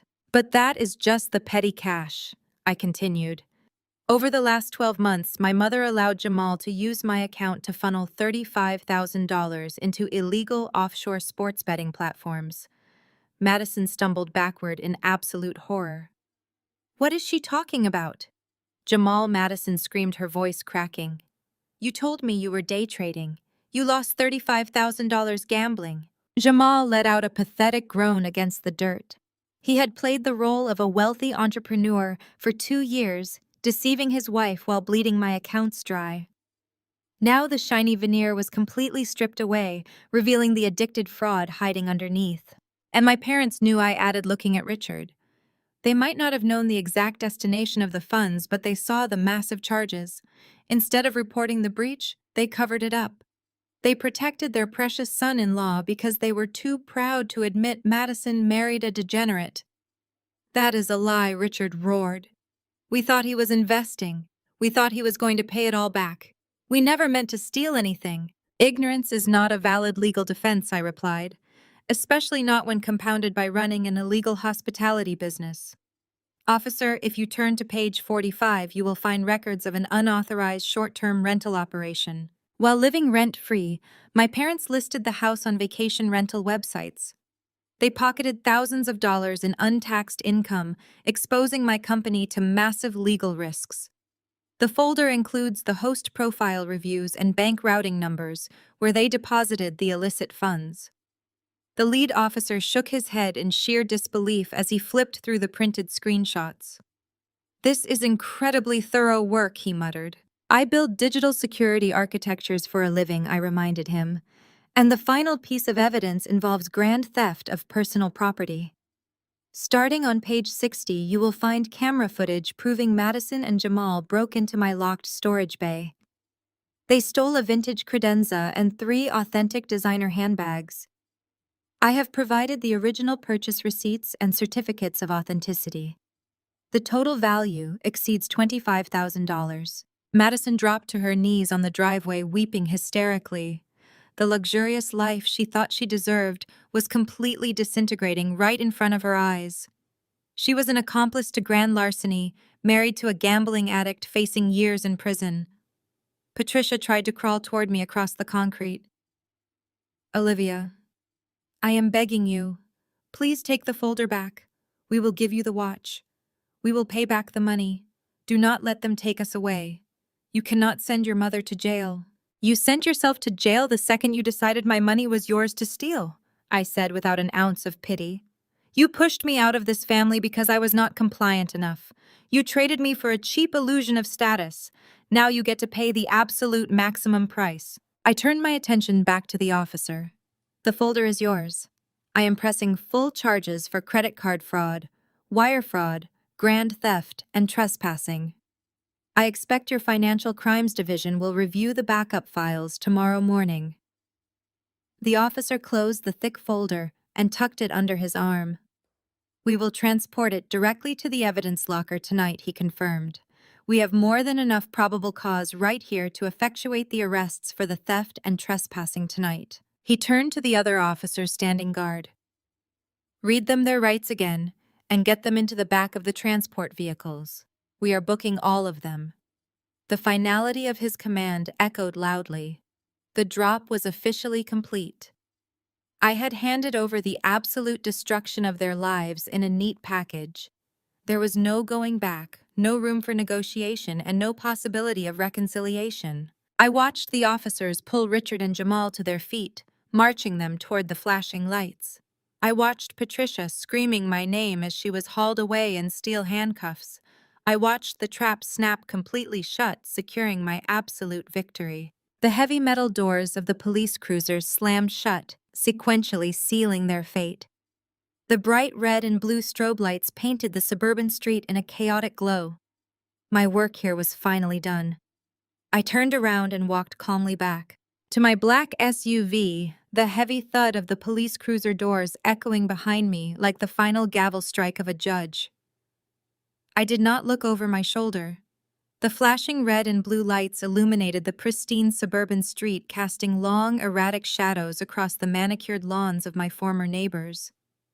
They were all standing on their porches now, holding their smartphones up to capture every single humiliating second of my family's spectacular downfall. Tomorrow morning, this entire spectacle would be uploaded to local community groups, neighborhood watch forums, and gossip pages. The destruction of their carefully curated social image was happening in real time, and there was absolutely nothing they could do to stop it. Inside the nearest police cruiser, Patricia was pressed against the reinforced plexiglass partition. Her tear-streaked face was illuminated by the harsh street lamps. She was screaming something, her mouth moving frantically, but the thick, soundproof barriers of the police vehicle rendered her completely silent to the outside world. For a woman who had spent her entire adult life using her voice to belittle, manipulate, and control every room she walked into, the sudden loss of her voice was the ultimate poetic justice. She was finally trapped in a box where no one cared about her demands. The reality of grand theft and credit card fraud charges was crashing down on her all at once. She was not going to a luxury resort. She was going to a county holding cell where her designer clothes would be stripped away and replaced by a stiff, scratchy uniform. The socialite matriarch was now just another booking number in the criminal justice system. In the second cruiser parked right behind hers, Jamal was experiencing his own catastrophic awakening. The lead officer had explicitly mentioned wire fraud when placing him under arrest. Wire fraud elevates a standard financial crime into a federal offense, especially when the stolen funds are transmitted across international borders to offshore sports betting syndicates. Jamal had spent the last 2 years playing the role of a brilliant, untouchable tech investor. He had worn custom-tailored suits, driven a leased luxury vehicle, and constantly bragged about his high-risk portfolio. Now his hands were locked tightly behind his back in heavy steel cuffs. The $12,000 Rolex, the very watch he had essentially stolen from my bank account, had been confiscated and logged into an evidence bag by the arresting officers. He was facing decades in federal prison. The smooth-talking hustler was entirely out of tricks, and his offshore gambling debt was no longer a secret he could hide behind a charming smile. While Patricia and Jamal were secured in the back of the police vehicles, the officers turned their attention to the two family members remaining on the damp grass. Richard had been placed in the third cruiser, his head bowed in absolute defeat, completely stripped of his arrogant patriarchal authority. That left Madison standing alone on the edge of the driveway. Because she was pregnant, the officers had decided not to place her in physical restraints, but they informed her she was officially detained, pending further investigation into the stolen property. Madison looked around the chaotic scene, her eyes wide with absolute terror. The golden child, the sister who had been shielded from every consequence, pampered with stolen money, and told she was infinitely superior to me, was finally facing the real world. She clutched her smartphone in her trembling hands, her knuckles completely white. Her phone was her entire livelihood. It was the tool she used to broadcast her fake influencer lifestyle to thousands of followers. She had spent the last week posting heavily edited photos of her luxurious Mediterranean baby moon, bragging about the exclusive suites and the first-class flight upgrades. Now she was standing in front of a house she no longer had access to, watching her husband being transported to jail for grand larceny. The flawless aesthetic she had spent years building was completely shattered. There were no filters for this reality. There was no clever caption that could explain away the police cars, the eviction, and the absolute financial ruin. The brands she desperately wanted to sponsor her would flee the moment the public arrest records were published. Her entire digital empire was built on a foundation of stolen money, and the servers had just crashed permanently. "I need my things!" Madison shrieked suddenly, her voice cutting through the noise of the police radios. She dropped to her knees on the hard concrete driveway, no longer caring about her expensive maternity dress. "Please, you do not understand. My entire life is in those bags. My makeup, my ring light, my content schedule. I have sponsored posts due tomorrow. I need my equipment. I have to update my followers. I cannot just disappear. My brand will die." A female officer stepped forward, her expression completely devoid of sympathy. "Ma'am, you need to calm down," the officer instructed firmly. "Your personal belongings have been secured by the property management company. You will be provided with information on how to retrieve them tomorrow. Right now, you need to focus on finding a place to sleep tonight because you cannot stay on this property." Madison let out a guttural, agonizing wail. She fell forward, pressing her forehead against the cold pavement. The absolute absurdity of her priorities was staggering. Her mother was going to jail. Her father was going to jail. Her husband was facing federal wire fraud charges. And all Madison could think about was missing her sponsored posts and losing her social media engagement metrics.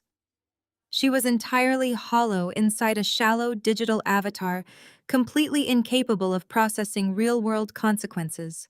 The lead officer walked over to my SUV and tapped gently on my driver's side window. I rolled the glass down smoothly. "We have everything we need for tonight," the officer said, his tone respectful and highly professional. "We will be transporting the suspects to the county processing facility now. A detective from the Financial Crimes Unit will contact your corporate legal team in the morning to review the digital evidence folder you provided. You are free to leave the scene." I nodded, acknowledging the officer with a polite smile. "Thank you for your swift response tonight. I appreciate your department handling this corporate security breach with such efficiency." The officer tipped his hat and walked back to his cruiser. I rolled the window up, sealing myself inside the quiet, climate-controlled cabin of my vehicle. Through the tinted glass, I watched the police convoy slowly pull away from the curb. The flashing lights painted the neighborhood in brief flashes of red and blue as they drove down the street, carrying my toxic family away to their new reality. I shifted my car into drive and pressed my foot lightly on the gas pedal. I drove in the opposite direction, leaving the dark, empty house and the shattered remnants of their lives entirely in my rearview mirror. The morning sun rose over Miami, casting a brilliant golden light across the city. But for my family, the day brought only the harsh, unforgiving glare of public exposure. By the time I poured my first cup of coffee, the digital fallout had already reached catastrophic levels. The neighborhood watch groups had done exactly what bored, wealthy suburbanites do best. They had uploaded high-definition videos of the midnight police raid to every local community forum. Within hours, the footage of Richard pinned to the damp grass and Patricia screaming in handcuffs had jumped from private messaging boards to mainstream social media platforms. Madison had spent years tagging her location, flaunting the Oak Haven property as her own personal estate, and building an audience of hundreds of thousands of followers who tuned in daily to envy her flawless, affluent lifestyle. That massive audience now had front-row seats to her absolute ruin. I sat at my kitchen island and watched the analytics of her digital destruction unfold in real time.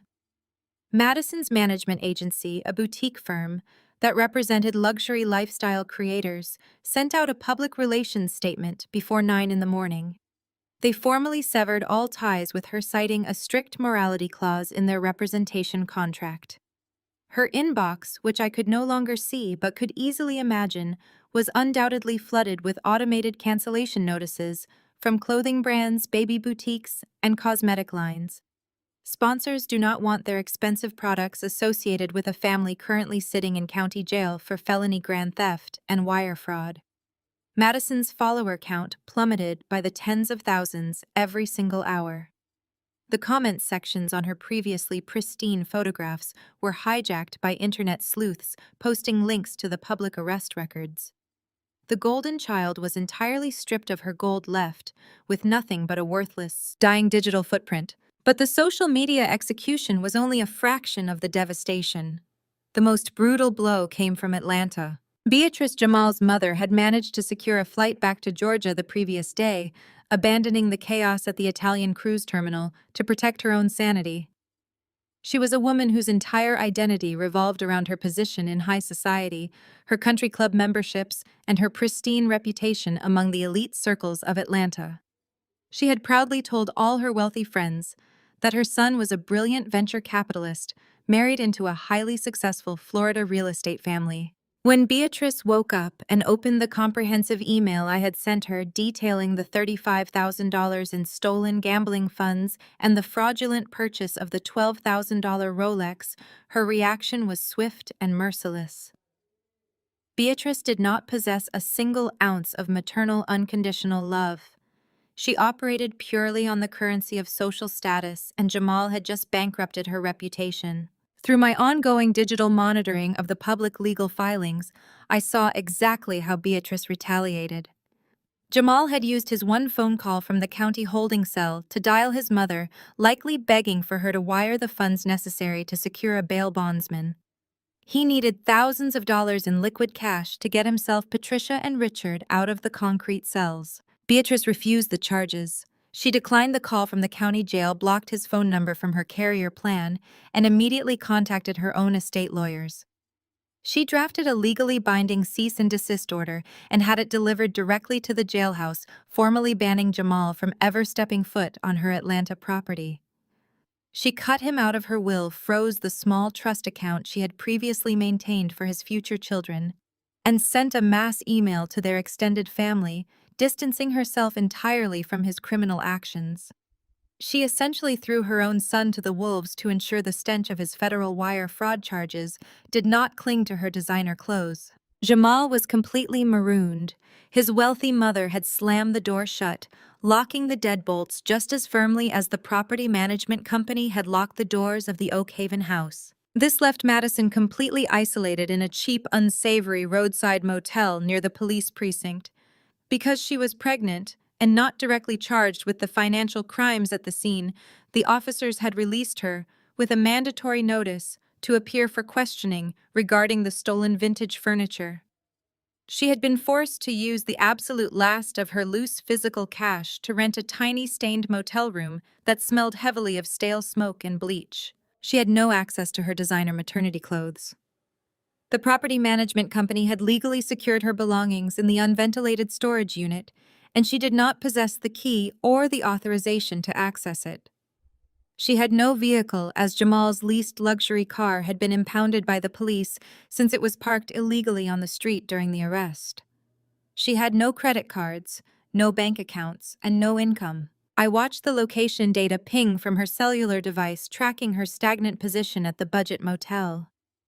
She was sitting on a cheap, sagging mattress staring at peeling wallpaper, wearing the exact same wrinkled clothes she had worn on the grueling economy flight from Frankfurt. The reality of her situation was absolute and crushing. The husband she married for his supposed entrepreneurial wealth was sitting in a cinder-block cell facing federal prosecution. The parents who had shielded her from every consequence and funded her entire existence were locked in separate holding facilities, facing their own grand larceny charges. Madison had spent her entire life acting as if she were inherently superior to me, simply because she knew how to smile for a camera and manipulate our parents' favoritism. She believed that manipulating people was a valid substitute for hard work. Now the cameras were off. The audience was gone. The enablers were incarcerated. She picked up her phone and attempted to call me. My screen lit up with her caller ID, silently flashing her name across the sleek interface of my blocked call registry. The automated system intercepted the call, instantly sending her directly to a disconnected tone. She was screaming into a void, surrounded by the absolute wreckage of her own entitlement, completely and utterly alone. It took exactly 4 days for the harsh reality of the criminal justice system to chew them up and spit them out into an unrecognizable world. Richard managed to secure a predatory bail bond for himself and Patricia by liquidating a secret, meager retirement account he had hidden from my mother for years. The bail for federal wire fraud, however, was astronomically high. Because Beatrice had legally severed all ties and blocked her son, Jamal, remained locked securely inside a federal holding facility. Madison, Patricia, and Richard were forced to pool the last remaining scraps of Richard's depleted funds to secure a cramped, moldy 2-bedroom apartment in a decaying industrial neighborhood located 40 miles away from the pristine suburban bubble they used to rule. The contrast was absolutely staggering. The family that previously demanded a $40,000 Mediterranean cruise suite was now sharing a single stained bathroom with flickering fluorescent lights. The walls of the cheap rental were paper-thin, offering zero protection from the sounds of blaring sirens and heavy traffic outside. Madison spent her days sitting on a sagging second-hand mattress, crying over her suspended social media accounts and the looming reality of single motherhood without a wealthy benefactor. Patricia, stripped of her designer clothes and country club prestige, paced the cramped linoleum kitchen floor in cheap sweatpants, muttering frantically about how quickly their society friends had abandoned them. Richard sat at a scratched laminate dining table, staring blankly at the towering stack of legal documents and court summons that practically guaranteed his total financial ruin. Desperation breeds a very specific kind of audacity.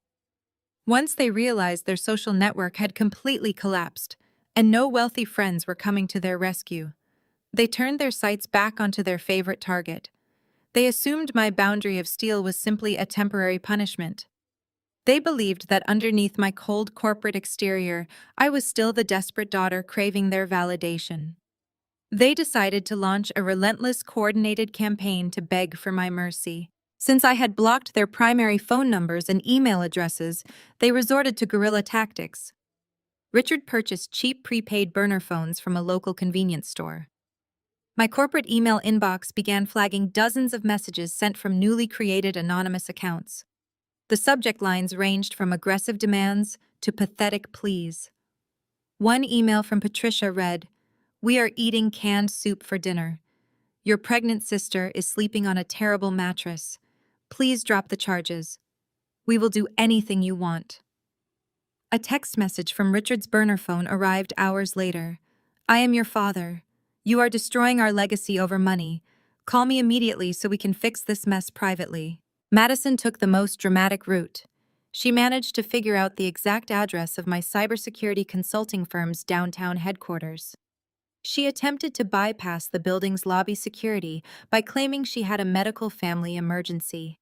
She stood in the polished marble foyer, sobbing hysterically and demanding the receptionist let her up to my executive suite. My building security team, whom I pay exceptionally well, handled the breach with absolute professionalism. They escorted her out onto the hot pavement and warned her that police would be called if she ever returned. I sat in my high-rise office monitoring the security reports and reading the desperate emails. I felt absolutely nothing. There was no lingering guilt, no hesitation, and no desire to engage. They were not apologizing for the credit card fraud, the theft of my vintage furniture, or the illegal rental business. They were simply apologizing because they got caught and were currently suffering the severe consequences. They wanted their comfortable lives back, and they expected me to write the massive check. I picked up my phone and called David, my corporate attorney. David, I said, my voice crisp and commanding. The eviction and the criminal charges were highly effective, but the suspects are currently attempting to initiate unauthorized contact. They are using burner phones to bypass my digital blocks, and my sister attempted to breach my corporate headquarters this morning. I want this harassment terminated immediately. Consider it done, David replied, the predatory confidence evident in his tone. We have more than enough documented evidence of harassment, theft, and unauthorized trespassing to secure a permanent barrier. I will draft the formal cease and desist orders right now. I will also fast-track comprehensive restraining orders for you, your personal residence, and your commercial properties. They will not be allowed within 500 feet of you. Less than 24 hours later, a professional process server pulled up to the decaying apartment complex where my family was currently hiding. I received the live update directly from the server's tracking application. The server walked up the concrete stairs, navigating past chipped paint and flickering hallway lights. He knocked loudly on the flimsy wooden door of apartment 4B. Richard opened the door, looking exhausted and deeply paranoid. The process server did not waste a single breath on pleasantries. He thrust a thick stack of manila envelopes directly into Richard's chest. You have been officially served, the process server announced loudly, ensuring his body camera captured the legal delivery. Richard stumbled backward into the cramped living room, clutching the heavy legal documents. Patricia and Madison rushed out from the tiny kitchen, their eyes wide with panic. Richard tore open the first envelope. The bold legal header confirmed their absolute worst nightmare. It was a formal court-mandated restraining order signed by a county judge protecting my physical person, my downtown penthouse, and my corporate headquarters. The accompanying cease and desist letter was a masterpiece of aggressive legal intimidation. David had outlined exactly what would happen if they sent one more email, dialed one more burner phone, or approached my properties. The letter explicitly stated that any violation of the restraining order would result in immediate arrest and would be subsequently used by the district attorney to seek maximum prison sentences for their pending grand theft and wire fraud charges. Patricia collapsed onto the cheap, sagging sofa, the reality of the paperwork completely crushing the last remaining ounce of her delusion. The legal documents proved that I was not playing a game. There would be no tearful family reunion. There would be no financial bailout. The bridge between us was not just burned. It had been legally and permanently eradicated. They were completely cut off, trapped in a tiny, sweltering apartment with their mounting legal bills, utterly terrified to even type my name into a search engine. The protective barrier around my life was now impenetrable. 6 months later, the warm, salty breeze of the Aegean Sea swept across my private cliffside terrace. I sat comfortably in a plush linen lounge chair, a chilled glass of Assyrtiko wine resting in my hand. The breathtaking caldera of Santorini stretched out endlessly before me, a magnificent canvas of deep sapphire water, contrasting sharply against the iconic whitewashed architecture of the Greek islands. The Mediterranean sun beat down perfectly, warming my skin and melting away whatever microscopic traces of stress still lingered in my muscles. I had initially booked a luxury cruise for a family that despised me. Now I was enjoying an exclusive month-long villa residency entirely for myself, funded by the exact same wealth they had tried so desperately to steal. The silence surrounding me was absolutely golden. There were no buzzing burner phones. There were no frantic guilt-tripping emails invading my secure servers. There were no unannounced visits from entitled relatives demanding I fund their superficial lifestyles. The restraining orders had worked flawlessly, functioning as the ultimate real-world firewall. When you enforce a boundary with the uncompromising weight of the legal system, toxic people suddenly learn how to respect it. My corporate attorney, David, handled the occasional legal updates, so I never had to hear their names directly. The federal prosecutors were moving forward aggressively with the wire fraud charges against Jamal. Without a high-priced defense attorney to save him, his future was locked behind cold steel bars. Richard and Patricia were currently drowning in public defender paperwork, desperately trying to negotiate plea deals for their roles in the credit card fraud and the illegal property rental scheme. They were still trapped in that miserable, cramped apartment, living entirely on the meager scraps of my father's decimated savings. Madison, the former golden child who once commanded hundreds of thousands of social media followers, had vanished completely from the digital landscape. Without my money to buy her designer clothes, without my property to use as a glamorous backdrop, and without her fraudulent husband to project the image of a power couple, her influencer empire had collapsed into digital dust. She was forced to face the reality of single motherhood in the real world, relying on parents who were facing felony indictments. The kingdom of lies they had built together was fully reduced to rubble, and I did not lose a single second of sleep over their self-inflicted destruction. I took a slow, deliberate sip of my wine, savoring the crisp, dry flavor. Looking out over the endless blue horizon, I allowed myself to reflect on the true nature of family. Society conditions us from birth to believe that blood relations are sacred and unbreakable. We are constantly told that we must forgive every transgression, tolerate every disrespect, and absorb every abuse simply because we share a genetic code with our abusers. My parents used that exact societal conditioning as a weapon. They weaponized the concept of family to extract my resources, demanding absolute loyalty while offering me nothing but contempt in return. But I had learned the hard way that family is not a biological obligation. Family is an action. It is a continuous mutual exchange of respect, support, and genuine care.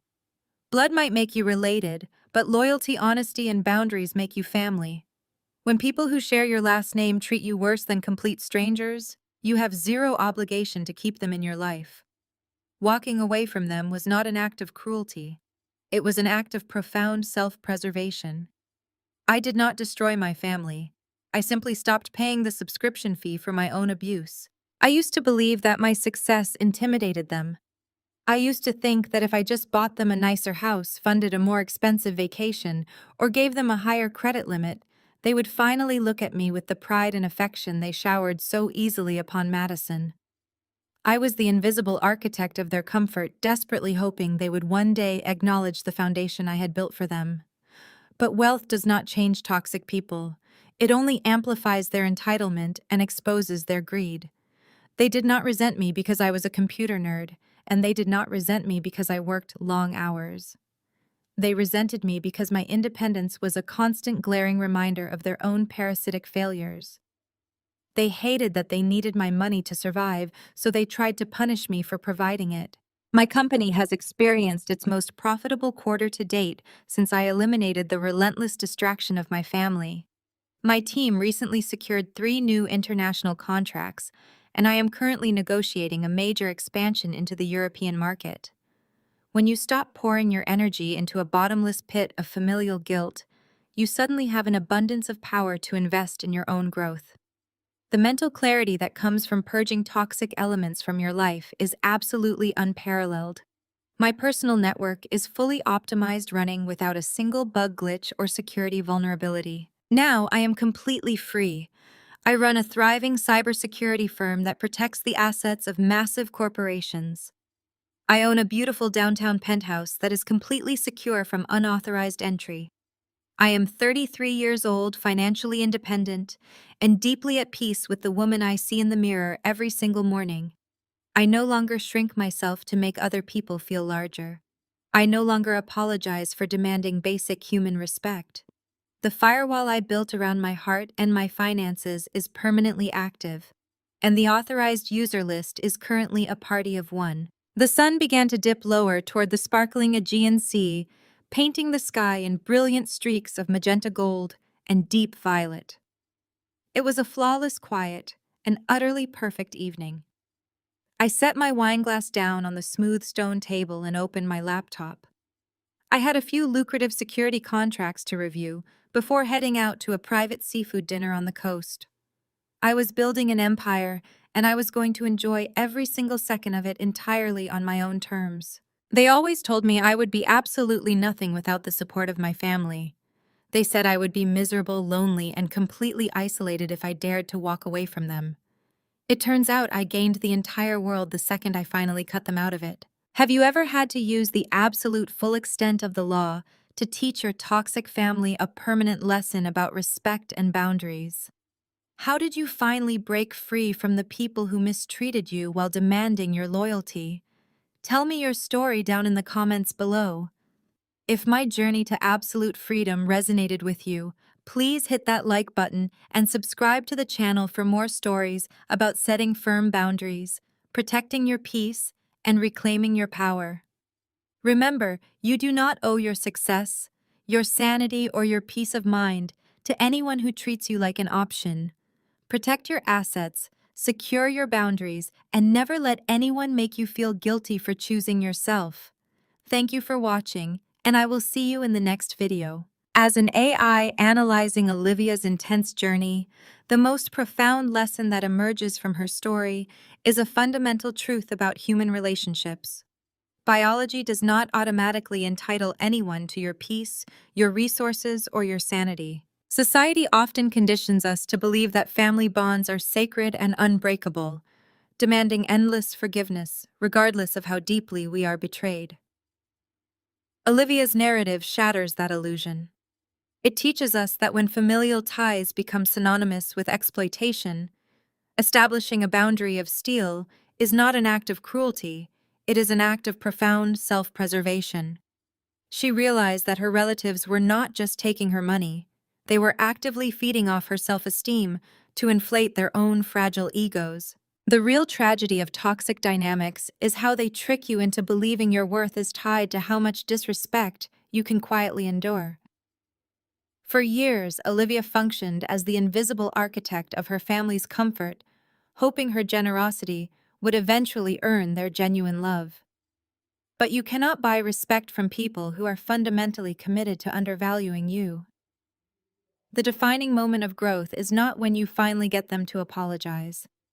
It is when you realize you no longer need their apology to thrive. By cutting the financial and emotional cords, Olivia demonstrated that true freedom requires radical courage. We must be willing to walk away from tables where respect is no longer being served. You hold the administrative rights to your own life, and you possess the absolute authority to revoke access from anyone who introduces toxicity into your environment. If you are currently exhausting yourself for people who only view you as a convenience, take a step back today and evaluate who truly deserves a place in your life.